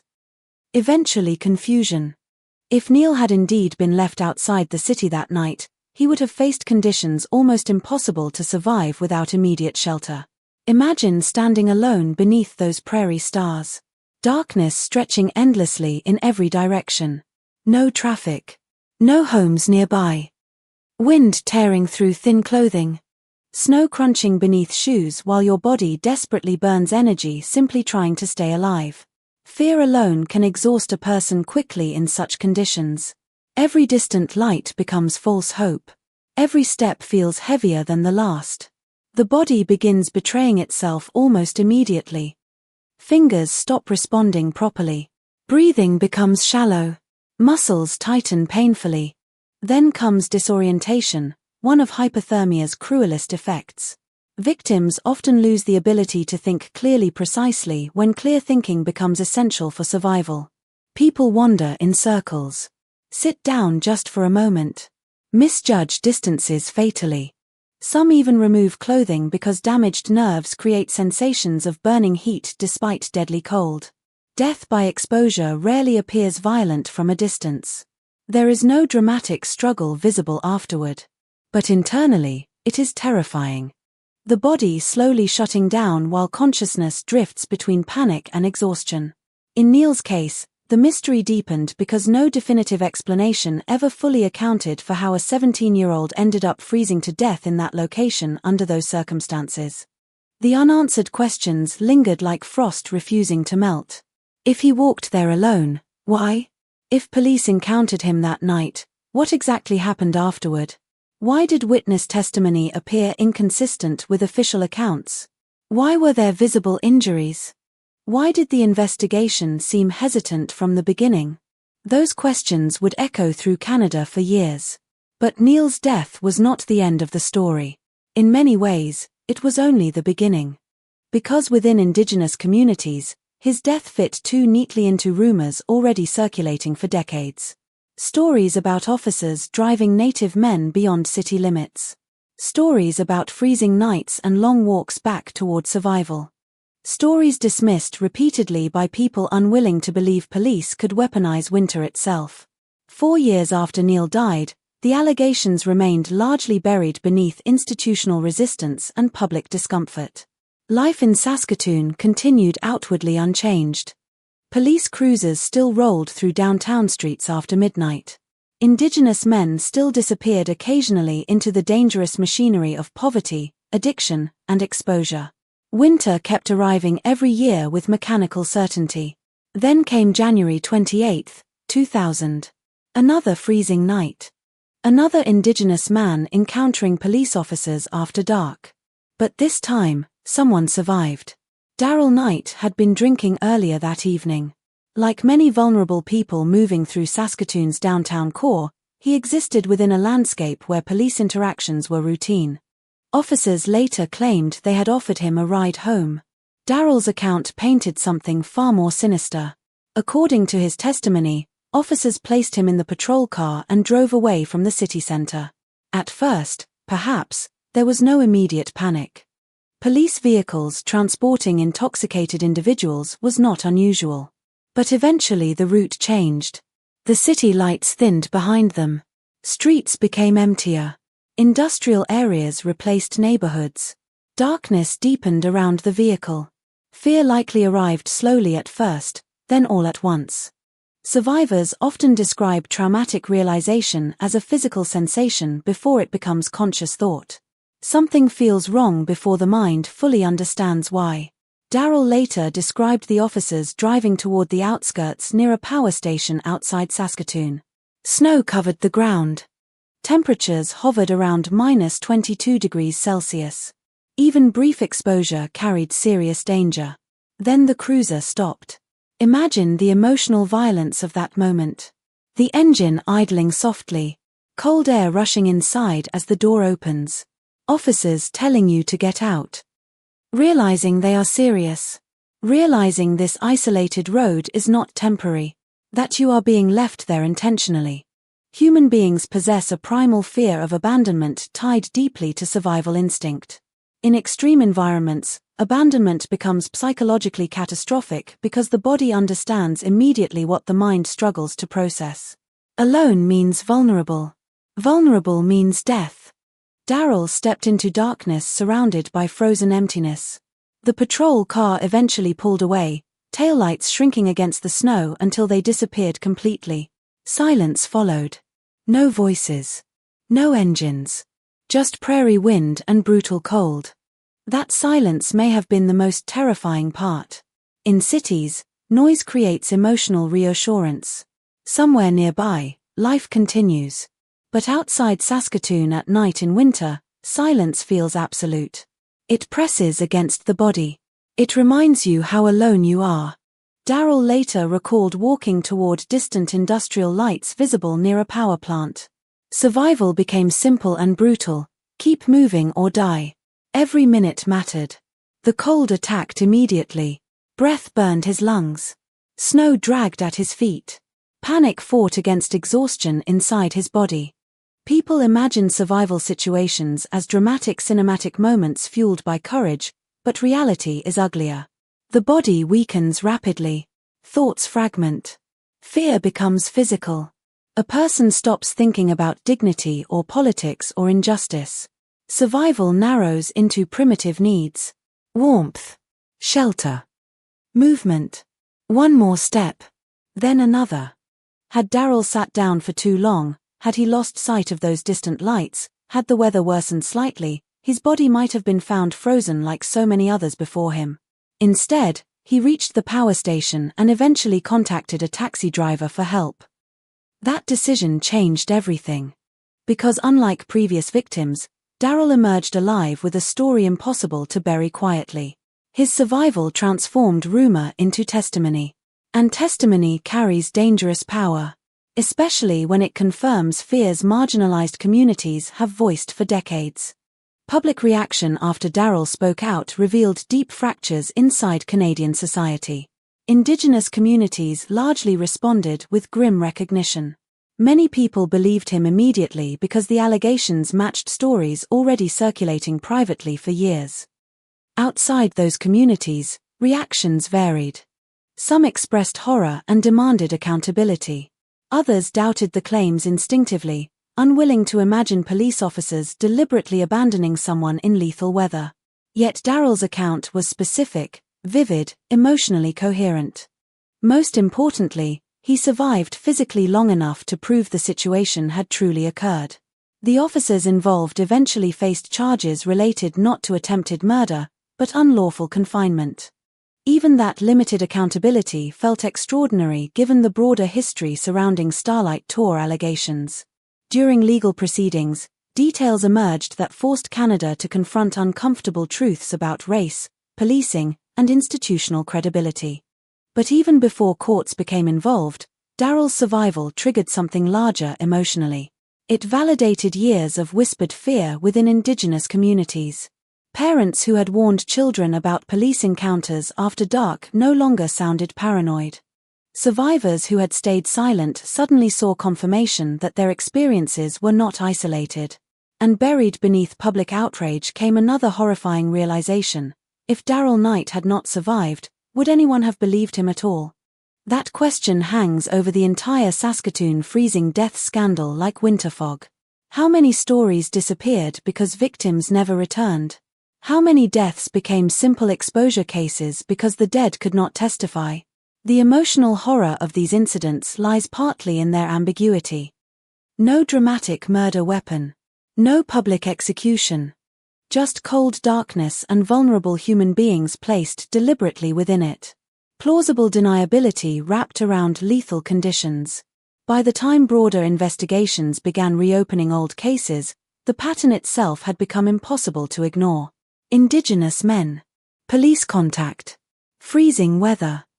Bodies found outside city limits. Rumors stretching back decades. The incidents no longer felt disconnected. They felt systemic. And somewhere beneath all the legal arguments and political fallout remained the unbearable human reality of those final moments. Neil Stonechild alone beneath the prairie sky at 17 years old. Darrell Knight walking desperately toward distant lights while his body slowly froze. Men abandoned in silence while winter closed around them. In Saskatchewan, the cold had always been dangerous. But now Canada was being forced to consider something even darker. What if some people had learned how to use that cold intentionally? The body was found in the morning, after the coldest part of the night had already passed. Dawn in Saskatchewan during late November does not arrive gently. The sky lightens slowly over endless prairie land, revealing frozen earth in pale shades of gray and blue. Frost hardens along fence posts. Wind moves low across open fields. Everything appears still, almost suspended, as though the world itself has frozen alongside the dead. Somewhere on the northwest edge of Saskatoon, near an isolated area far from the safety of downtown streets, Neil Stonechild lay motionless beneath that winter sky. 17 years old. Frozen solid in the snow before most of the city had even awakened. The discovery itself lacked the cinematic chaos people often associate with murder scenes. There were no screaming witnesses. No dramatic police chase. Just the quiet horror of a body exposed to prairie cold for hours. That silence became part of the tragedy. Death by freezing leaves behind an eerie stillness difficult to describe unless you have seen it firsthand. The body often appears strangely peaceful at first glance, as though sleep simply arrived outdoors unexpectedly. But the environment tells another story. Skin damaged by exposure.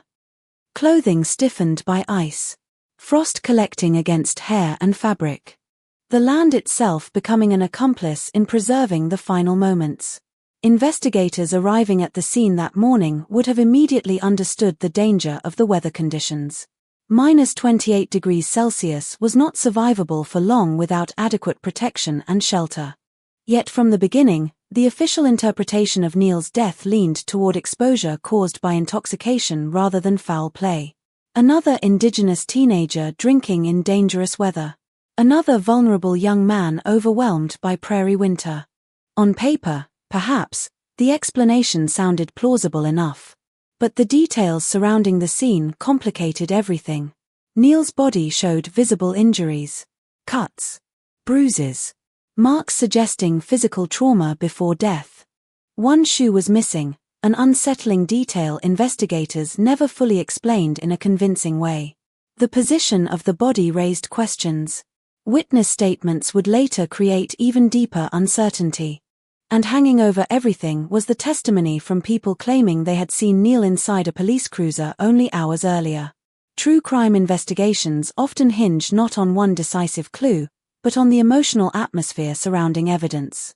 Detectives develop instincts about whether a scene feels straightforward or wrong. In Neil Stonechild's case, many aspects felt wrong almost immediately to those closest to him. Family members struggled to accept the official narrative because it seemed incomplete from the start. Indigenous communities reacted with suspicion rather than shock because the circumstances aligned too closely with rumors already circulating quietly for years. Another native male. Another freezing night. Another unexplained death outside city limits. The similarities carried emotional weight long before they carried legal significance. Yet despite those suspicions, the investigation initially moved along a familiar institutional path. Exposure. Alcohol. Tragic but accidental. The possibility of police misconduct appeared marginalized almost immediately. That response would later become one of the most controversial aspects of the entire case because critics argued investigators failed to pursue evidence aggressively enough once police involvement became possible. In many institutional scandals, the first investigation matters most because early assumptions shape everything afterward. Evidence disappears. Memories fade. Witnesses become harder to locate. Initial conclusions harden into unofficial truths long before public scrutiny arrives. In Neal's case, critics later argued that opportunities for accountability may have been lost during those crucial early stages. The autopsy itself added further ambiguity. Hypothermia was identified as the primary cause of death, but the injuries on Neal's body complicated the broader picture. Some wounds appeared difficult to explain solely through exposure or accidental falls. There were questions about whether he had been involved in an altercation before death. Questions about how intoxicated he truly was. Questions about whether certain evidence had been minimized or interpreted too narrowly. Yet ambiguity can protect institutions because uncertainty allows competing narratives to survive indefinitely. Without direct eyewitness proof of what happened during Neal's final hours, the case lingered in a gray zone between suspicion and deniability. Meanwhile, grief spread through his family and community. There is a particular cruelty in deaths where unanswered questions become inseparable from mourning itself. Families cannot grieve cleanly because doubt contaminates every memory. Instead of focusing solely on loss, loved ones become trapped inside endless mental reconstruction. What happened that night? Who saw him last? Was he afraid? Did he suffer? Could someone have saved him? The mind circles those questions endlessly because uncertainty refuses emotional closure. For Indigenous families already carrying generational distrust toward institutions, the investigation's shortcomings felt painfully familiar. Too many cases involving Indigenous victims had already been dismissed, mishandled, or quietly forgotten. In that context, Neal's death did not appear isolated. It looked systemic. Beyond the official investigation, whispers intensified across Saskatoon. Stories resurfaced from men who claimed officers had driven them outside city limits before. Some described being abandoned near industrial areas or remote roads during winter nights. Others remembered forced walks back toward the city through freezing darkness. Most had never reported these incidents publicly because survival itself often felt more urgent than pursuing accountability. Many feared retaliation or disbelief. But Neal's death changed the emotional stakes. Suddenly the rumors no longer sounded hypothetical. Somewhere beneath the prairie snow lay a dead teenager whose final hours appeared disturbingly connected to those stories. Still, outside Indigenous communities, widespread public outrage remained muted during the early 1990s. Canada at that time was not prepared emotionally or politically to confront allegations suggesting systemic police abuse against Indigenous people on such a horrifying level. Mainstream audiences often viewed Indigenous suffering through stereotypes shaped by racism and social distance. Addiction, poverty, and exposure deaths among Native populations had become normalized enough that many people accepted official explanations without deeper scrutiny. That normalization became another invisible layer of the tragedy. Years passed. Winter after winter rolled across Saskatchewan. Snow buried old footprints while memories hardened into unresolved pain. And then, in early 2000, the frozen bodies of Rodney Naistus and Lawrence Wegner were discovered near a power plant outside Saskatoon. The similarities to earlier fears proved impossible to ignore. Both men were Indigenous. Both died from hypothermia after disappearing during brutal winter conditions. Their bodies were found in an isolated industrial area far from downtown. And once again, whispers of police involvement surfaced almost immediately. By then, the phrase Starlight Tours had already circulated privately for years. But these new deaths brought renewed urgency because they appeared to fit the alleged pattern too precisely. The location itself carried disturbing symbolism. Industrial outskirts. Empty roads. Freezing prairie darkness. Places where abandonment becomes difficult to distinguish from execution. Investigators examining the deaths of Rodney and Lawrence faced immediate pressure because public suspicion toward police had intensified dramatically after Daryl Knight's allegations emerged around the same time. Yet once again, proving direct responsibility remained extraordinarily difficult. Hypothermia leaves limited forensic certainty regarding how victims arrived at the place where they died. There are no bullet trajectories to trace. No murder weapon coated in fingerprints. Just bodies discovered after exposure has already erased much of the physical story. And winter itself becomes destructive evidence. Snowfall covers tracks. Ice damages tissue. Time outdoors alters scenes rapidly. The cold conceals as effectively as it kills.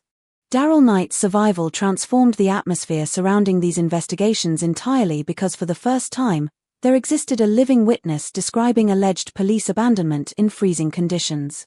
His testimony forced authorities to reconsider earlier assumptions many indigenous residents had questioned for years. Suddenly, the possibility that officers might actually transport vulnerable people outside the city no longer seemed unimaginable. If Daryl survived such an incident, how many others had not? Investigators began revisiting old complaints and allegations with renewed attention. But uncovering truth after years of institutional resistance proved painfully difficult. Witness memories had faded.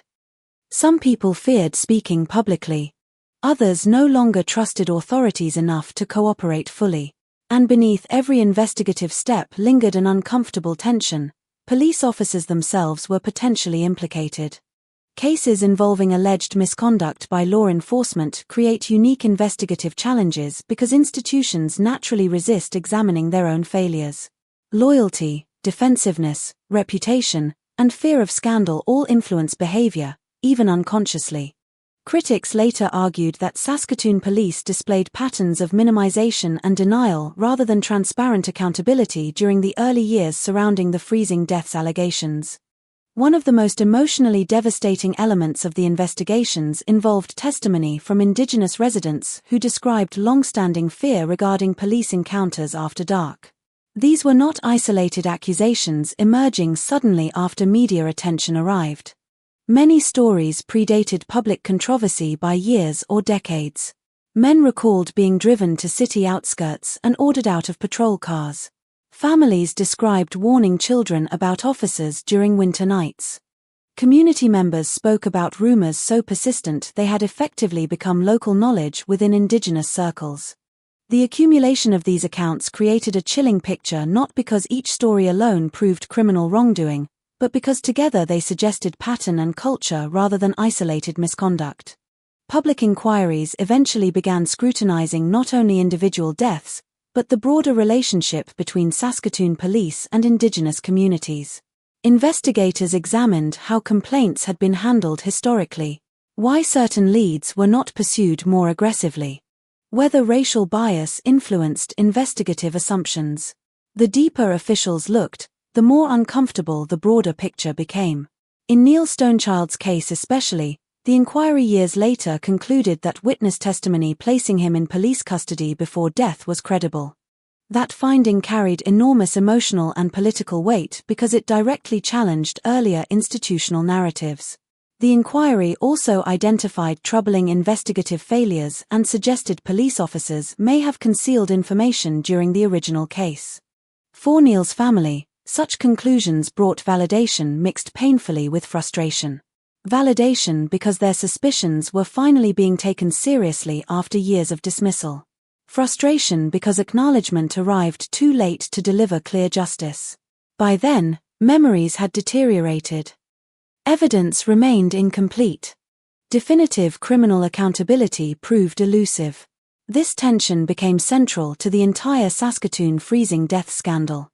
The public increasingly recognized something deeply wrong had occurred, yet the legal system struggled to translate suspicion and systemic evidence into direct murder convictions. Institutions often survive scandals through ambiguity. Enough evidence exists to expose moral failure, but not always enough for courtroom certainty beyond reasonable doubt. And meanwhile, the emotional damage within Indigenous communities continued deepening.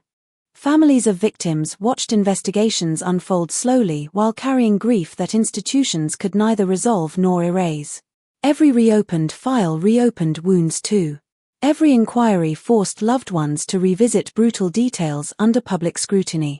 Yet despite exhaustion and pain, many families persisted because silence felt worse. They understood instinctively that without pressure, the dead risked disappearing beneath bureaucratic language and fading headlines. In the years following these discoveries, Canada slowly began confronting realities many Indigenous communities had known for generations. Systemic racism inside policing was no longer an abstract accusation confined to activist circles.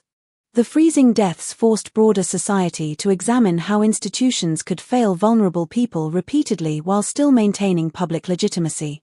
The investigations exposed not only individual tragedies, but a deeper national fracture hidden beneath Canada's carefully cultivated image of fairness and tolerance. And at the center of that fracture remained frozen bodies discovered beneath prairie skies, silent witnesses to a truth the country could no longer avoid looking at directly. Once public suspicion turned toward the Saskatoon Police Service, the entire city seemed to split into competing versions of reality.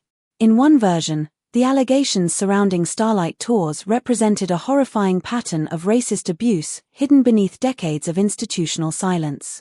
In the other, they were exaggerated accusations fueled by unreliable witnesses, alcohol, anger toward authority, and tragic misunderstandings. The truth existed somewhere inside that collision, buried beneath fear, politics, loyalty, and years of mistrust. And like many investigations involving police misconduct, the deeper people looked, the more difficult certainty became. By the early 2000s, pressure on investigators intensified rapidly. Journalists began digging into old complaints. Activists demanded independent oversight. Indigenous leaders spoke publicly about generations of fear and abuse. Every new interview seemed to uncover another rumor, another story, another survivor claiming some version of the same experience. Men described patrol cars pulling over beside them late at night. Officers questioning them aggressively.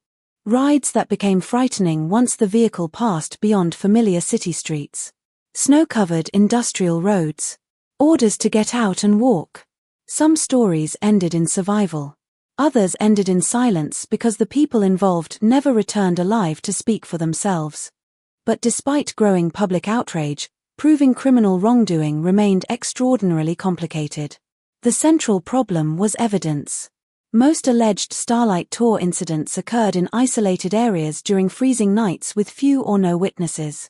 Victims were often intoxicated, vulnerable, or already distrusted by mainstream society. Many accusations surfaced years after the events themselves. Physical evidence had disappeared long before investigations gained momentum. And in criminal law, suspicion alone is never enough. Investigators needed timelines, corroboration, forensic support, or confessions. Instead, they faced fragmented memories and institutions already defensive about their reputation. Police officers accused of misconduct denied wrongdoing forcefully. Some insisted they had merely driven intoxicated individuals home or away from dangerous downtown areas. Others rejected the allegations entirely, portraying them as attacks against law enforcement fueled by anti-police sentiment. Supporters within the community argued that officers worked under difficult conditions dealing with addiction, violence, and public disorder during brutal prairie winters. They warned against condemning an entire police service based on rumors and emotionally charged accusations. For many residents, especially those outside Indigenous communities, accepting the possibility of systemic abuse felt psychologically destabilizing. Police represented order, safety, stability. Believing officers could deliberately abandon vulnerable people to freeze challenged not only institutional trust, but broader beliefs about Canada itself. Yet while public debate intensified, investigators kept circling back toward the same names and incidents. Neil Stonechild, Darrell Knight, Rodney Nastus, Lawrence Wegner. Their stories formed the emotional and investigative core of the scandal because together they suggested pattern rather than coincidence. Neil's death remained especially explosive because of the witness testimony placing him in police custody shortly before he froze to death. Over time, investigators re-examined statements from individuals who claimed they had seen officers interacting with Neil that night. Some described him handcuffed in the back of a cruiser. Others recalled police vehicles in areas connected to his disappearance timeline. Critics argued those leads should have triggered far more aggressive scrutiny during the original investigation.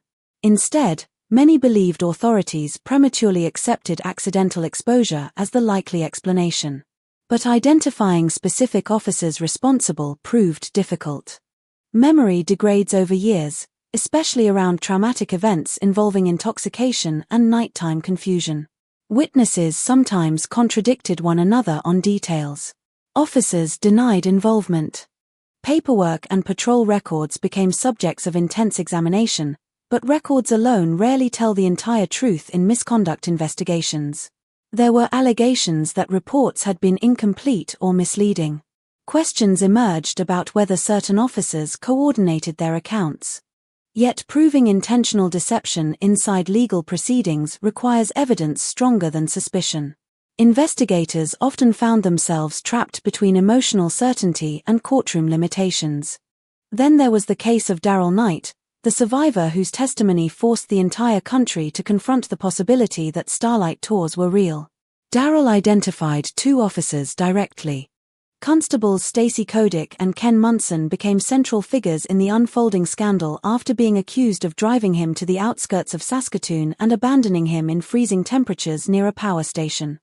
Unlike earlier allegations involving dead victims, this case included a living witness capable of describing events in detail.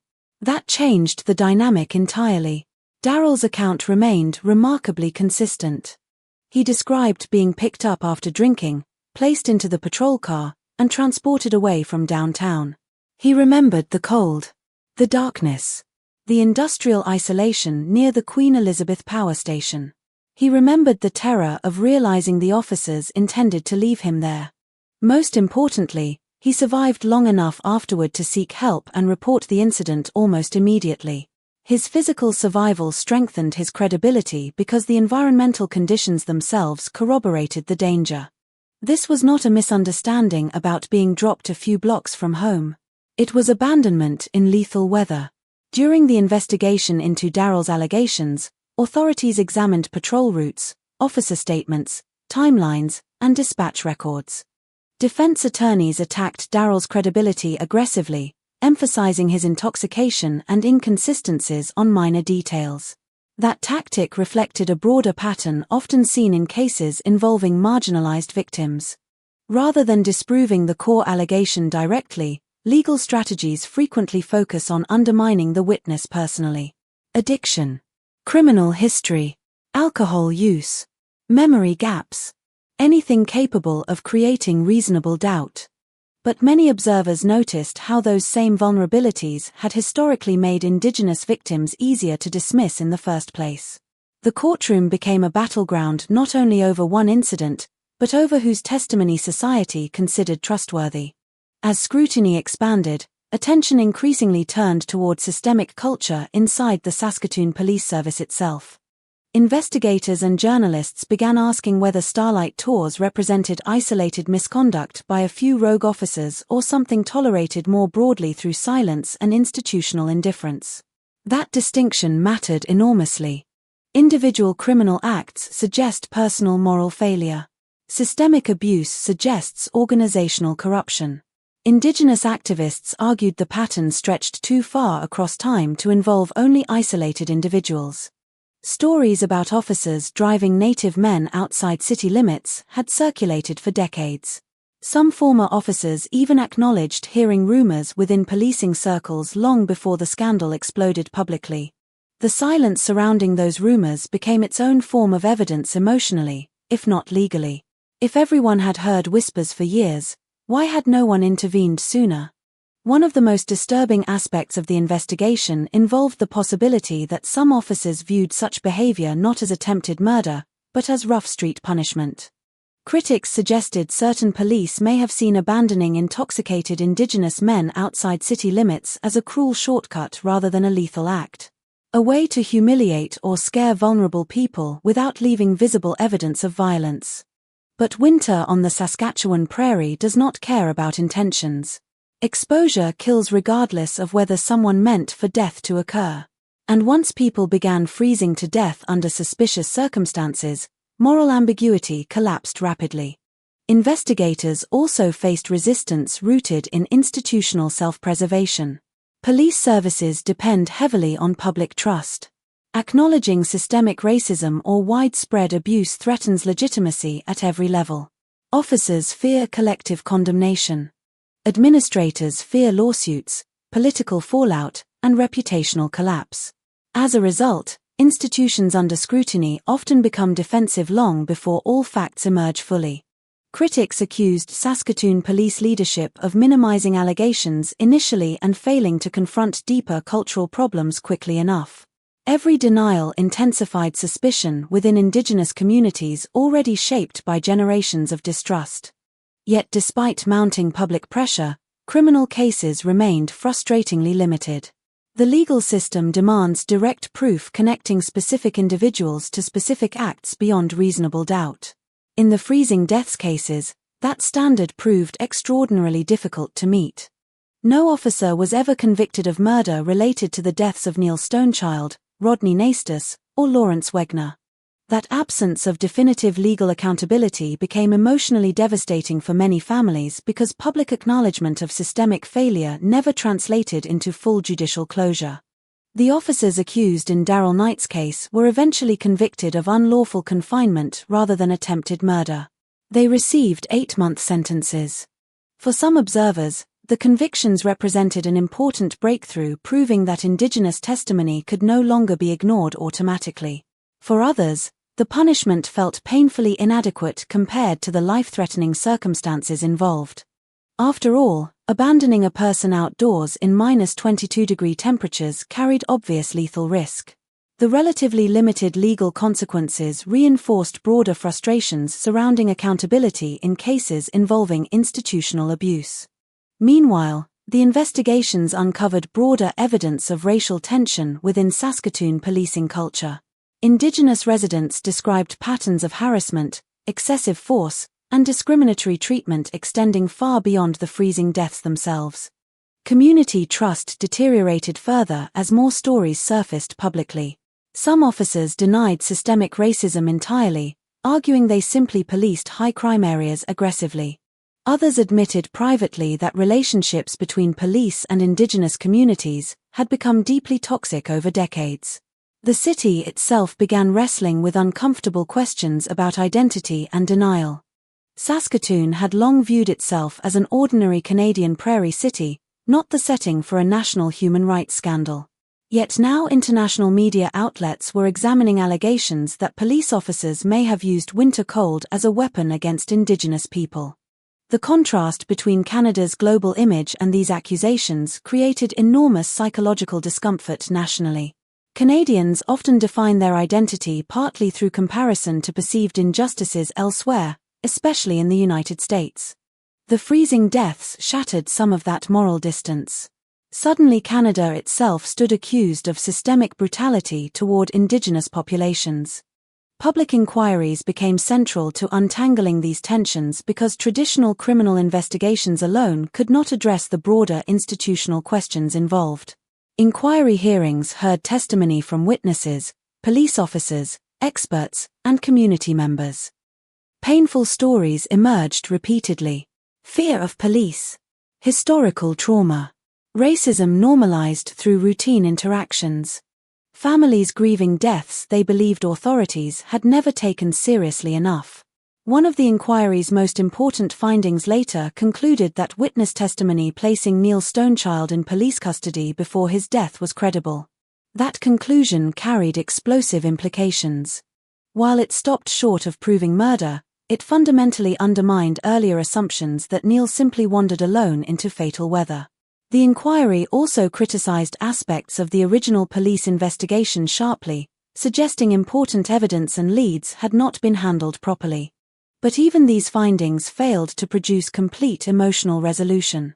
The truth remained fragmented. Enough evidence existed to expose profound institutional failure, yet not enough to reconstruct every final moment with certainty. That ambiguity became one of the scandal's cruelest dimensions. Families believed deeply that their loved ones had been wronged, but definitive legal accountability remained elusive. Public understanding evolved slowly through accumulation rather than revelation. No single piece of evidence solved everything. Instead, the scandal unfolded through patterns. Repeated allegations.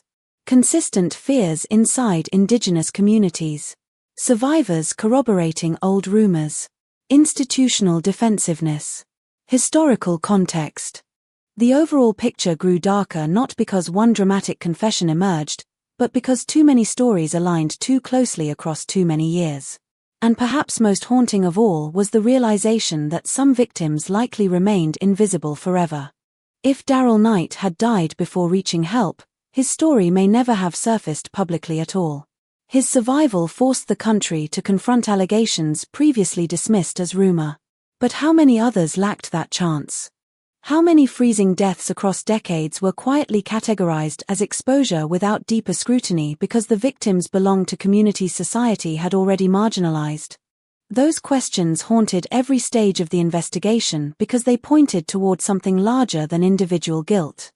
They suggested an environment where vulnerable indigenous lives could disappear into winter darkness while institutions looked away long enough for the snow to bury uncertainty beneath silence. 4 years, the Saskatoon freezing deaths existed in a strange and painful space between rumor and reality. Indigenous communities spoke about starlight tours as something frighteningly familiar, while much of the broader public treated the allegations with skepticism or discomfort. There were dead men, yes. There were unanswered questions.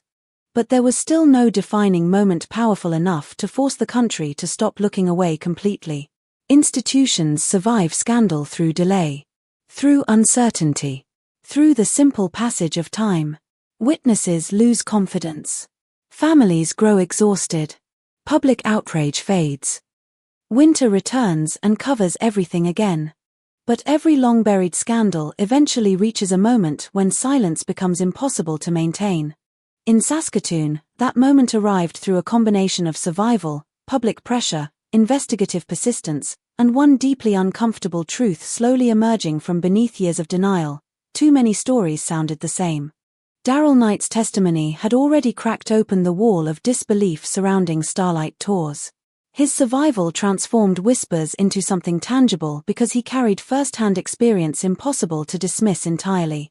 Yet even after his allegations became public, many people still viewed the incident as isolated misconduct rather than evidence of systemic abuse. Authorities could blame a few officers. They could argue the behavior was rare. They could preserve the broader legitimacy of the institution while condemning individuals. But the deeper investigators dug into Neil Stonechild's death, the harder that explanation became to sustain. The breakthrough came not through dramatic forensic discoveries or sudden confessions, but through accumulation. Piece by piece, witness testimony surrounding Neil's final hours gained credibility under renewed scrutiny. Investigators revisiting the case found troubling inconsistencies in earlier police accounts. Individuals who had once been ignored or dismissed were now being heard more carefully. Some witnesses remained frightened even years later. Others struggled emotionally with memories they had carried for over a decade. But together, their accounts painted a picture increasingly difficult to reconcile with the original official narrative. Several people maintained they had seen Neil Stonechild in police custody shortly before his death. Not wandering alone. Not stumbling drunk through freezing fields. In custody. Handcuffed inside a patrol vehicle. During earlier stages of the investigation, those claims had not triggered the level of alarm many believed they deserved. But under the pressure of public inquiry, the significance of those sightings changed dramatically. Investigators began reconstructing timelines more aggressively. Officer movements were examined. Statements were compared repeatedly against witness recollections. Small contradictions that once seemed insignificant now carried enormous weight. In institutional scandals, breakthroughs often occur when ordinary inconsistencies begin forming recognizable patterns. Why did certain reports appear incomplete? Why had some witnesses not been pursued more thoroughly? Why did elements of the original investigation seem oddly resistant to the possibility of police involvement? The questions themselves became evidence of institutional failure even before criminal responsibility could be proven conclusively. Then came the public inquiry into Neil Stonechild's death. Officially known as the Stonechild Inquiry, it represented more than a legal process. It became a national reckoning. Inquiry hearings forced painful testimony into public view where it could no longer remain buried within police files or community whispers.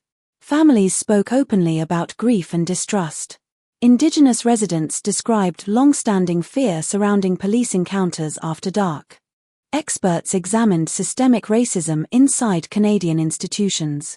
And perhaps most importantly, the inquiry exposed how deeply fractured trust between Indigenous communities and law enforcement had already become long before Neil died.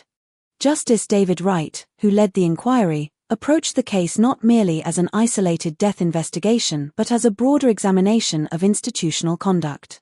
Over time, the hearings revealed deeply troubling details about the original handling of Neil's case. Evidence suggested investigators had failed to pursue key leads properly. Witness statements placing Neil in police custody had not received sufficient attention. Certain officers' accounts raised concerns about credibility. The deeper the inquiry progressed, the more the original exposure narrative began unraveling publicly. One of the most significant turning points came when the inquiry concluded that witness testimony placing Neil Stonechild in police custody before his death was credible. That finding shattered years of institutional ambiguity. While the inquiry stopped short of directly proving murder, it fundamentally changed the moral landscape surrounding the case. The possibility that police officers had encountered Neil during his final hours was no longer dismissed as rumor from unreliable sources. It was now supported officially through a government inquiry. For Indigenous communities, that acknowledgement carried enormous emotional weight. Many people had spent years being treated as paranoid or dishonest for believing police were involved. Now, after more than a decade of grief and frustration, their fears were being validated publicly. Yet validation arrived tangled with rage because acknowledgement also confirmed how badly institutions had failed. If witness testimony was credible, why had the original investigation not acted more decisively? Why had families spent years fighting simply to be believed? Why did it take national scandal and public pressure before authorities seriously confronted possibilities Indigenous communities had recognized almost immediately? These questions transformed the inquiry from a simple fact-finding exercise into an indictment of systemic failure itself. Another major breakthrough emerged through growing public recognition that Starlight Tours were not isolated allegations attached solely to Neil Stonechild or Darrell Knight. As media coverage intensified, more individuals came forward describing similar experiences involving Saskatoon police officers over multiple decades. Some stories dated back to the 1970s. Men described being driven outside city limits, threatened, humiliated, or abandoned in freezing weather. Not every account could be independently verified. Some details conflicted. But the cumulative effect proved devastating. The allegations now stretched across generations. The pattern appeared cultural rather than accidental. Even more damaging was the admission by Saskatoon Police Chief Russell Sabo in 2003 that the practice of officers taking Indigenous people to the outskirts of town was not a new phenomenon.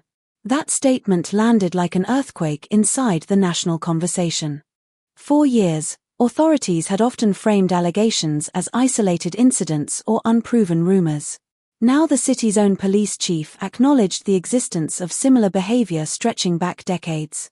The emotional significance of that admission cannot be overstated. Institutions rarely acknowledge systemic abuse voluntarily because such admissions threaten legitimacy at every level. Yet by that stage, denial had become impossible to maintain credibly. Too many stories existed. Too many families carried grief. Too many investigators had identified serious failures. Public pressure also intensified through media coverage and documentary filmmaking. The documentary Two Worlds Colliding brought the freezing deaths into broader public consciousness by focusing on the collision between indigenous experiences and official institutional narratives. Viewers across Canada and internationally were confronted with disturbing questions about race, policing, and national identity. The film did something official reports often struggle to accomplish emotionally. It humanized the victims and survivors while exposing the emotional devastation carried by families and communities. Suddenly, the scandal no longer existed only within legal documents or newspaper headlines. Audiences could see the pain in people's faces, hear the exhaustion in their voices, feel the weight of years spent fighting for recognition. Public sympathy began shifting more decisively. Another critical turning point came through broader national conversations about Indigenous rights and systemic racism in Canada. By the early 2000s, increasing attention focused on historical injustices tied to residential schools, missing and murdered Indigenous women, and discriminatory policing practices. The freezing death scandal became impossible to separate from those larger realities. What had once seemed unbelievable to many Canadians now fit into a broader pattern of colonial violence and institutional neglect. The country itself was changing slowly, painfully, toward acknowledging truths long ignored. Yet despite these breakthroughs, frustration persisted because moral clarity still outpaced legal accountability. The inquiry exposed failures. Public opinion shifted dramatically. Institutional racism became harder to deny openly. But no officer was convicted of murder in connection with Neil Stonechild's death. That gap between acknowledgement and punishment haunted families and activists alike. Society increasingly recognized that terrible wrongs had occurred, yet the legal system struggled to assign definitive criminal responsibility. This tension reflects one of the deepest difficulties in cases involving institutional abuse. Systems protect themselves through complexity. Evidence becomes fragmented across years. Witnesses fear retaliation. Official records appear incomplete or contradictory. Ambiguity accumulates naturally over time until certainty itself becomes difficult to achieve inside courtrooms, even when broader patterns appear morally undeniable. For many Indigenous residents, the inquiry's findings confirmed what they had always known emotionally: the danger was real, and authorities had ignored it for far too long. Survivors who once stayed silent now spoke more openly. Families felt partially vindicated, though never healed. Public trust in Saskatoon police suffered profound damage that could not be repaired through simple apologies or policy changes. Fear rooted in generations of lived experience does not disappear because institutions finally acknowledge harm. It lingers. Parents continue warning children. Communities remember. Trauma reshapes relationships long after headlines fade. There was also a quieter breakthrough occurring beneath the public scandal itself. Canada was being forced to confront the myth of its own innocence. The freezing deaths challenged deeply held national assumptions about fairness, tolerance, and moral superiority. Many Canadians had long believed systemic racial violence belonged primarily to other countries or earlier historical periods. The image of police officers allegedly abandoning Indigenous people in freezing darkness contradicted that self-image violently. The scandal exposed how easily suffering becomes invisible when victims belong to marginalized communities already viewed through stereotypes of addiction, poverty, and dysfunction. Once that realization entered mainstream consciousness, it became impossible to contain entirely. The breakthrough, ultimately, was not one single piece of evidence. It was collective recognition. Recognition that Indigenous communities had been telling versions of this story for decades. Recognition that institutions had failed repeatedly to protect vulnerable people. Recognition that the cold prairie nights around Saskatoon carried hidden terror for those most likely to encounter police after dark. Recognition that silence itself had functioned as protection for systems unwilling to confront uncomfortable truths. By the time the inquiry concluded, Canada understood something it could no longer unknow. Men had disappeared into winter darkness under deeply suspicious circumstances. Survivors had described abandonment in lethal cold. Investigations had failed families. Police culture had tolerated behaviors impossible to defend morally. And beneath every official finding remained the haunting emotional reality at the center of the scandal. Somewhere outside Saskatoon, human beings once stood alone in freezing darkness after encounters with those sworn to protect them, wondering whether they were going to die before sunrise. Courtrooms are designed to create order from chaos. Facts are organized into timelines. Witnesses speak under oath. Lawyers build narratives sharp enough to survive cross-examination. Judges instruct juries on what can and cannot be believed. In theory, the legal system transforms grief into procedure and uncertainty into verdicts. But in cases involving institutional abuse, especially abuse tied to race and power, courtrooms often become something else entirely. Not simply places where guilt is decided, but arenas where entire communities fight over whose reality deserves recognition. By the time the Saskatoon freezing death scandal reached courtrooms and public inquiries in the early 2000s, the emotional stakes extended far beyond individual criminal charges. Indigenous families were not only seeking punishment. They were fighting to prove that what they had feared for decades was real. Police institutions, meanwhile, were fighting not only to defend officers, but to preserve legitimacy itself. The trials and hearings surrounding the scandal unfolded beneath that enormous pressure. Every testimony carried political weight. Every inconsistency became ammunition. Every witness faced scrutiny not just as an individual, but as a symbol of larger social conflict.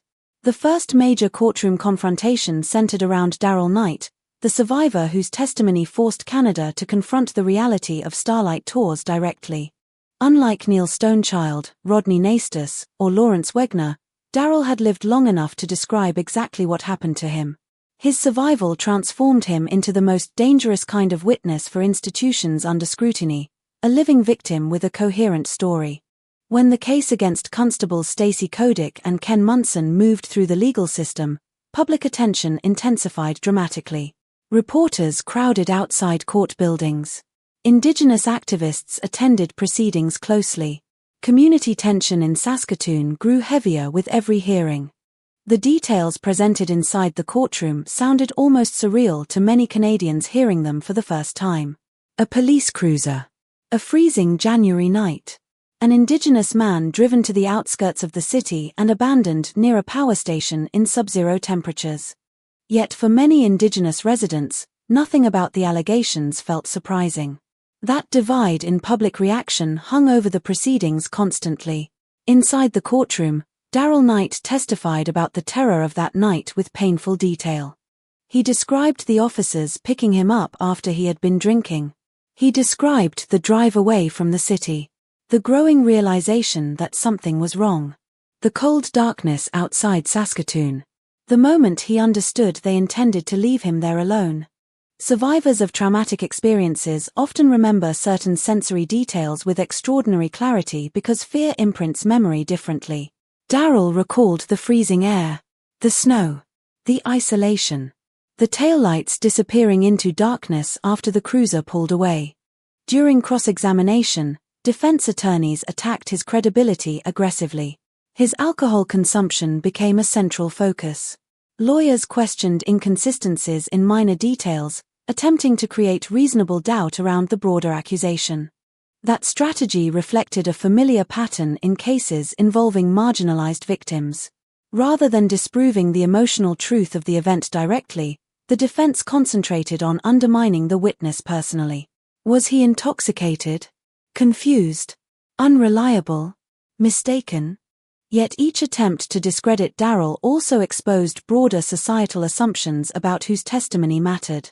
Indigenous observers watching the trial recognized those tactics instantly because many had experienced similar dismissal throughout their lives. The courtroom itself became emotionally charged because everyone understood the symbolic stakes. If Darrell was believed, the implications extended far beyond one incident. Believing him meant acknowledging that police officers might actually have used winter cold as a tool of punishment or intimidation. It meant admitting Indigenous fears about law enforcement were rooted in lived experience rather than paranoia. It meant confronting the possibility that systems designed to protect vulnerable people had instead endangered them. When Kodik and Munson were ultimately convicted of unlawful confinement, the verdict carried enormous significance. For the first time, officers connected to Starlight Tour allegations faced criminal consequences. The convictions represented a rare moment of institutional accountability in a scandal otherwise defined by ambiguity and unresolved deaths. Yet even that victory felt painfully incomplete to many families and activists. The officers received 8-month sentences. No attempted murder charges. No homicide convictions. Legally, the case centered on unlawful detention rather than the potentially lethal consequences of abandoning someone in freezing temperatures. Critics argued the punishment failed to reflect the gravity of the act itself. After all, anyone familiar with Saskatchewan winters understood how easily exposure could become fatal. For Darrell Knight, however, the verdict carried emotional weight beyond sentencing. The court had believed him. That mattered profoundly after generations during which Indigenous testimony against police officers was often dismissed automatically. His survival and willingness to speak publicly had forced the country to acknowledge something many preferred not to see. But while Darrell's case achieved limited courtroom accountability, the death of Neil Stonechild remained trapped in a more painful legal limbo. The public inquiry into Neil's death unfolded differently from a criminal murder trial. Its purpose was not solely to convict individuals, but to uncover institutional failures surrounding the original investigation. Even so, the hearings became emotionally devastating because they reopened wounds that had remained unresolved for over a decade. Neil's family sat through testimony examining the final hours of a 17-year-old boy who froze to death alone outside Saskatoon. Witnesses described seeing him in police custody. Investigators revisited old evidence. Former officers faced difficult questions about inconsistencies and omissions in earlier accounts. Justice David Wright's inquiry gradually dismantled much of the original narrative surrounding Neil's death. The hearings revealed serious investigative failures and raised troubling concerns about police conduct after the discovery of Neil's body. Witnesses who had once been marginalized were now treated with greater seriousness. Their testimony placing Neil in police custody before his death gained credibility under scrutiny. The inquiry eventually concluded that those witnesses were believable. That finding struck like a thunderclap across Canada because it fundamentally challenged years of institutional denial. Yet despite those conclusions, the inquiry stopped short of directly identifying specific officers responsible for Neil's death. This became one of the scandal's most painful emotional realities. Public acknowledgement arrived without complete judicial resolution. Families finally received validation regarding the credibility of their concerns, but not the definitive criminal accountability they had sought for years. The legal system struggled against the passage of time itself. Memories had faded. Physical evidence was incomplete. Key moments from Neil's final hours remained impossible to reconstruct with absolute certainty. Institutional scandals often survive through exactly this kind of erosion. Delay creates ambiguity. Ambiguity protects individuals from criminal conviction even when moral responsibility appears increasingly obvious. Throughout the inquiry, tension between Indigenous communities and police remained palpable. Every hearing carried the emotional weight of history far larger than one case. Residential schools. Generations of racism. Missing Indigenous women. Over-policing and underprotection. The freezing deaths existed within that broader landscape of colonial trauma and systemic distrust. For many Indigenous observers, the inquiry represented not only an investigation into Neil Stonechild's death, but a rare moment where the Canadian legal system was finally being forced to listen publicly to voices long ignored. Some officers testified defensively. Others appeared uncomfortable or evasive under questioning. Lawyers argued over timelines, procedures, and credibility. Yet beneath the legal language remained a simple haunting question no courtroom could fully resolve. How did a 17-year-old boy end up frozen to death outside Saskatoon after multiple witnesses saw him in police custody? The inability to answer that question definitively became its own form of institutional failure. Public reaction to the inquiry findings revealed how deeply divided Canada remained regarding race and policing. Many people viewed the conclusions as proof of systemic racism within law enforcement. Others resisted broader interpretations, insisting the inquiry exposed mistakes rather than institutional corruption. But even among skeptics, the emotional landscape had shifted permanently. The allegations surrounding Starlight Tours could no longer be dismissed as conspiracy theories or isolated rumors. Official proceedings had confirmed enough disturbing facts to destroy plausible deniability. Meanwhile, families of Rodney Nastus and Lawrence Wegner watched these developments with complicated emotions. Their loved ones had also died from hypothermia near Saskatoon under suspicious circumstances, yet direct legal accountability remained elusive there too. Public inquests into their deaths highlighted concerns about racism, police conduct, and systemic failures, but once again the legal system stopped short of murder convictions. The pattern repeated painfully: public concern, institutional criticism, moral outrage, yet limited courtroom punishment relative to the scale of suffering involved. One of the most emotionally revealing moments came through statements by Saskatoon Police Chief Russell Sabo acknowledging that Starlight Tours were not a new phenomenon. That admission echoed beyond legal proceedings into the national conscience. It suggested the behavior may have existed unofficially within policing culture for decades before public scandal finally forced confrontation. Yet even then, accountability remained fragmented. Institutions often survive scandal by sacrificing limited individuals while avoiding deeper structural reckoning. The courts addressed certain actions. The inquiry exposed failures. But no single legal outcome fully captured the emotional devastation carried by Indigenous communities after years of fear, loss, and distrust. Still, the legal proceedings changed Canada permanently in important ways. Before Darrell Knight's testimony and the Stonechild inquiry, many Canadians had never seriously considered the possibility that police officers might abandon Indigenous people in freezing conditions outside city limits. Afterward, that possibility became part of national consciousness. Public faith in institutional innocence fractured. Conversations about systemic racism inside Canadian policing intensified. Indigenous voices gained greater visibility in national debates about justice and accountability. Yet progress carried bitterness because it emerged through tragedy rather than prevention. Courtrooms delivered partial acknowledgement, but not complete healing. Families received validation, but not closure. The legal system recognized institutional failures, yet many people still felt the dead had not received full justice. That tension lingered long after hearings ended and headlines faded. In true crime stories, audiences often expect courtroom scenes to provide emotional resolution. A guilty verdict. A confession. A sense that truth finally triumphed cleanly over lies. The Saskatoon freezing deaths offered no such comfort. Instead, the legal aftermath reflected reality more honestly.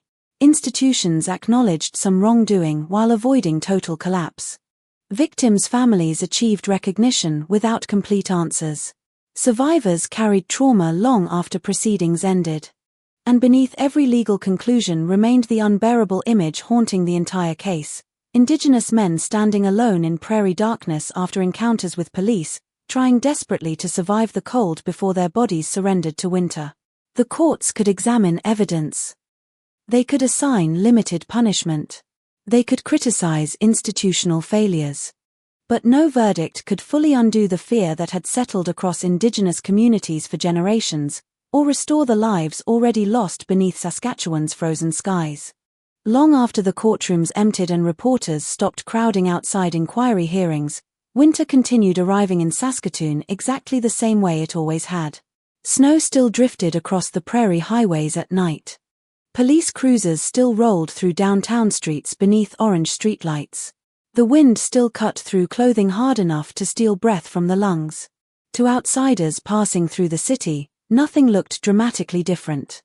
But for many Indigenous families, the landscape itself had changed permanently. Certain roads now carried memory. Certain stretches of frozen darkness carried fear. And beneath the ordinary rhythm of Canadian winter lingered the knowledge that people had once disappeared into that cold after encounters with those sworn to protect them. The aftermath of the Saskatoon freezing deaths cannot be measured solely through legal outcomes or policy reforms. The deeper damage lived inside trust itself. Trust, once broken between communities and institutions, does not heal through official statements alone. It fractures slowly across generations, embedding itself into instinct and memory. Indigenous parents in Saskatchewan continued warning children about police encounters after dark long after the headlines faded. Survivors continued carrying trauma in silence. Families continued grieving loved ones whose final moments remained clouded by uncertainty. Some wounds become historical before they ever become personal again. For Neil Stonechild's family, the passage of time brought recognition but never true closure. Public inquiries validated concerns they had carried for years. Canada finally acknowledged that witness testimony placing Neil in police custody before his death was credible. The country admitted serious failures had occurred in the investigation. Yet even after all that, the essential question remained unresolved in the most painful way possible. What exactly happened to 17-year-old Neil Stonechild during his final hours? Who abandoned him to freeze beneath that prairie sky? No courtroom ever answered those questions definitively. There was no dramatic confession waiting at the end of the story. No final piece of evidence arriving to restore order neatly. Just uncertainty lingering beside grief year after year. In many ways, that unresolved truth became symbolic of Canada's broader relationship with Indigenous suffering. Acknowledgement often arrived late. Accountability arrived partially. Healing remained incomplete. Darrell Knight carried a different kind of aftermath. Survival changes a person permanently, especially survival tied to institutional betrayal. Imagine living with the memory of standing alone in freezing darkness while the taillights of a police cruiser disappeared into the distance. Imagine understanding with terrifying clarity that your survival depended entirely on whether your body could endure the cold long enough to find help. Trauma like that reshapes the nervous system. It alters trust. Safety never feels entirely stable afterward because the mind remembers how quickly ordinary reality became life-threatening. Yet Darrell also carried the burden of becoming a public symbol. His testimony helped expose the reality of Starlight Tours nationally. He became the face of survival inside a story filled mostly with death. But symbols are complicated things.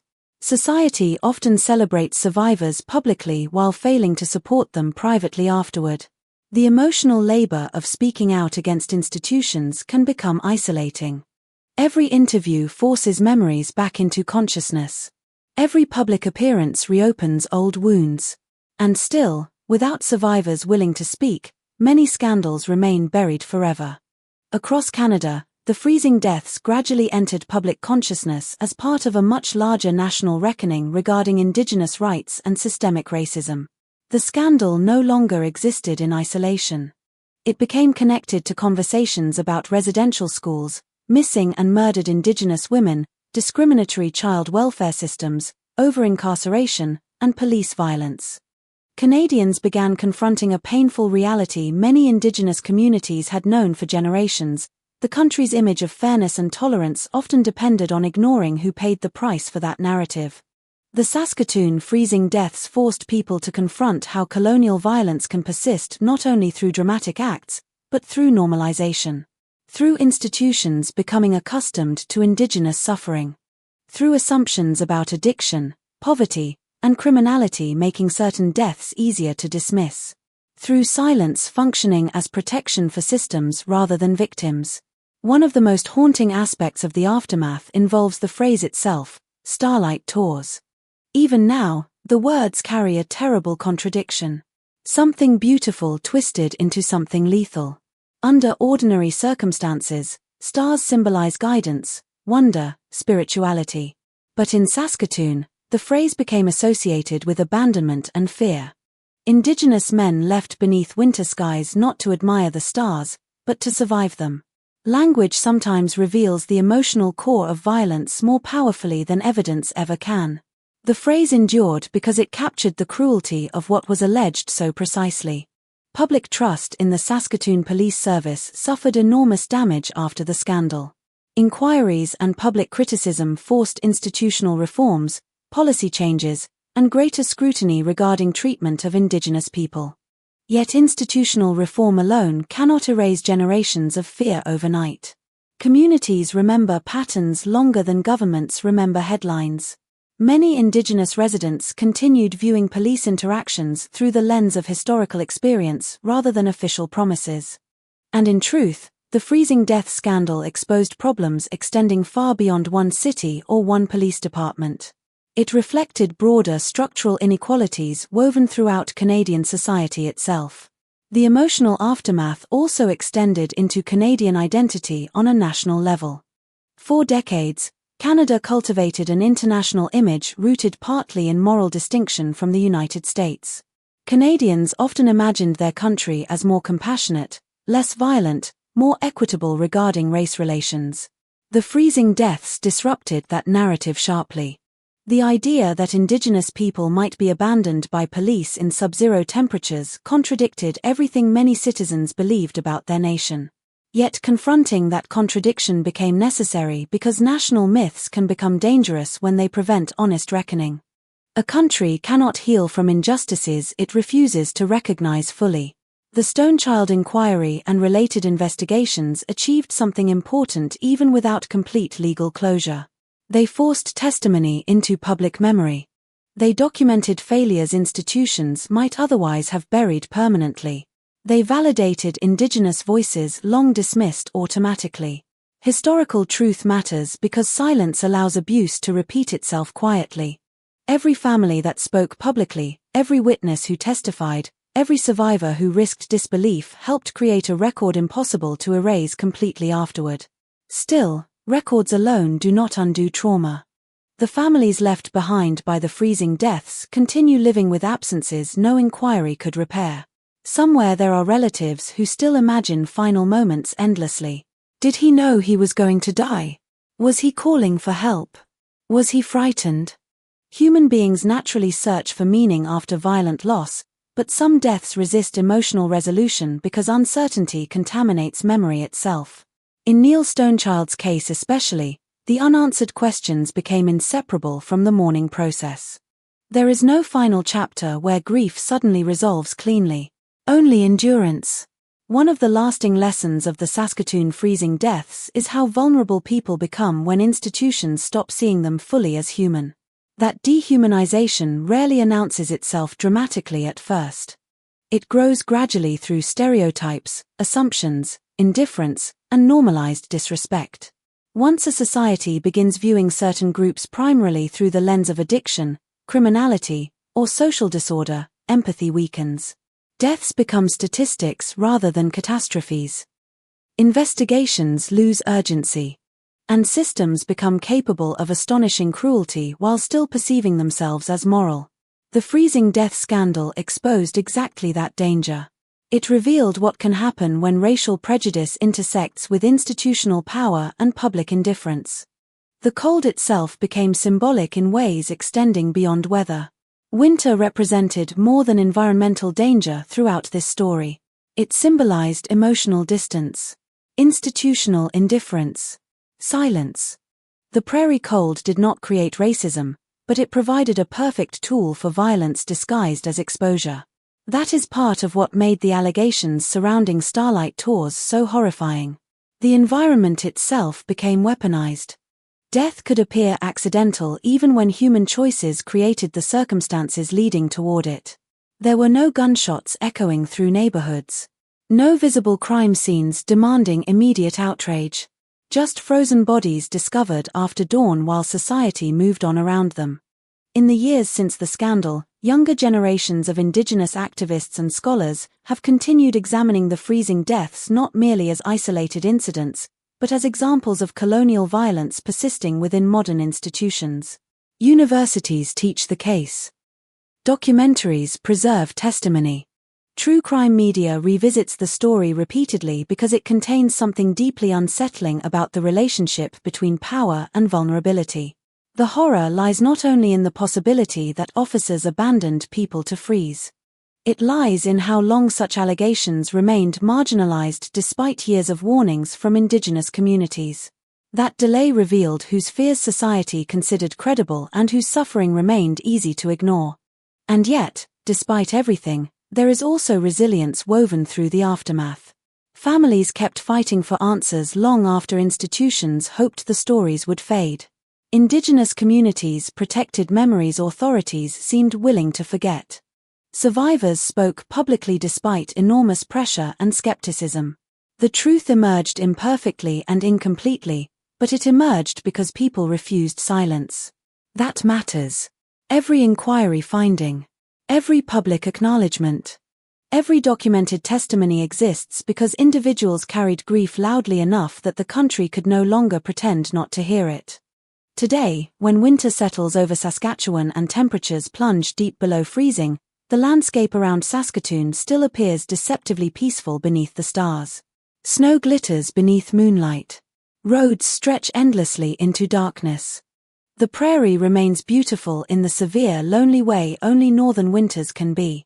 But beauty and horror often coexist in the same places. Somewhere beyond the city lights are the fields and industrial roads where men once stood alone fearing they might never see morning again. Some did not. Their names remain woven into Canadian history now not because they sought attention, but because their deaths forced a nation to confront truths buried beneath decades of denial. The Saskatoon freezing deaths were never only about individual officers or isolated incidents. They were about what happens when marginalized people warn society repeatedly about danger and nobody powerful listens until bodies begin appearing in the snow.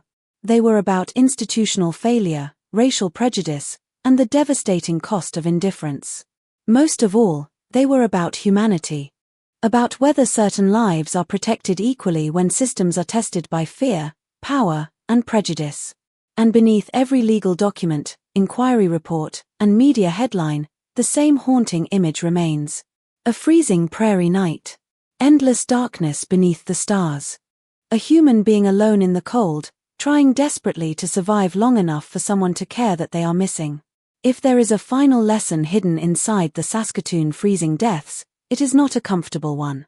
It does not arrive neatly wrapped in justice or closure. It does not resolve itself in the way people expect stories to end.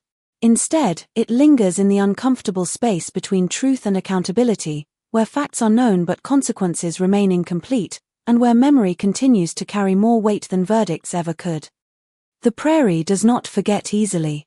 Neither do the people who lived through what happened there. Long after inquiries ended and headlines moved on, the cold still returns every year to Saskatoon with the same quiet certainty. Snow covers the ground. Wind moves across empty fields. The city continues its routines as if nothing has changed. But beneath that surface, something irreversible remains.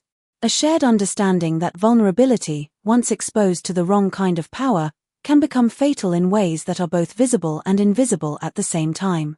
Neil Stonechild's name continues to echo through that memory. Not because his death was the only one connected to those allegations, but because his story became a turning point where silence finally broke. 17 years old, caught between childhood and adulthood, his life ended in conditions that forced an entire country to question what it had been willing to ignore. His family did not receive the kind of certainty grief demands. Instead, they were left with findings that acknowledged credibility without delivering full accountability, a conclusion that feels both validating and unfinished at once. That is often how institutional reckoning works.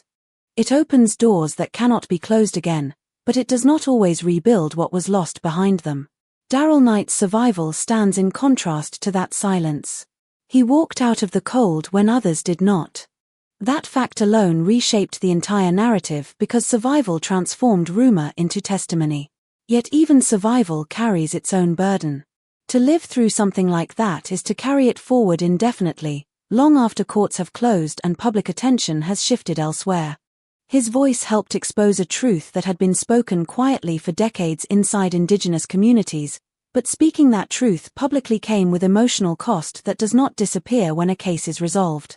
Rodney Nastus and Lawrence Wegner remain part of that same unresolved landscape. Their deaths reinforced a pattern that many Indigenous residents already recognized long before official investigations began. Whether every detail of each case could be proven in court or not, the pattern itself became impossible for many people to ignore. Men disappearing into freezing nights. Bodies found outside city limits. Families left searching for explanations that never felt complete.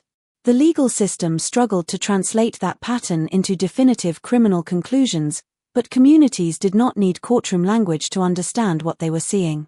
They had lived it too often already. The Saskatoon freezing deaths also forced a broader national confrontation with something Canada had long struggled to acknowledge fully, that systemic harm does not always announce itself through dramatic moments of obvious wrongdoing. Sometimes it exists in the accumulation of smaller failures. Delayed investigations. Disbelieved testimony. Assumptions shaped by stereotypes. Institutional habits that prioritize certain voices over others. Each element alone may seem insufficient to explain tragedy, but together they form conditions in which tragedy becomes more likely, and accountability becomes harder to achieve.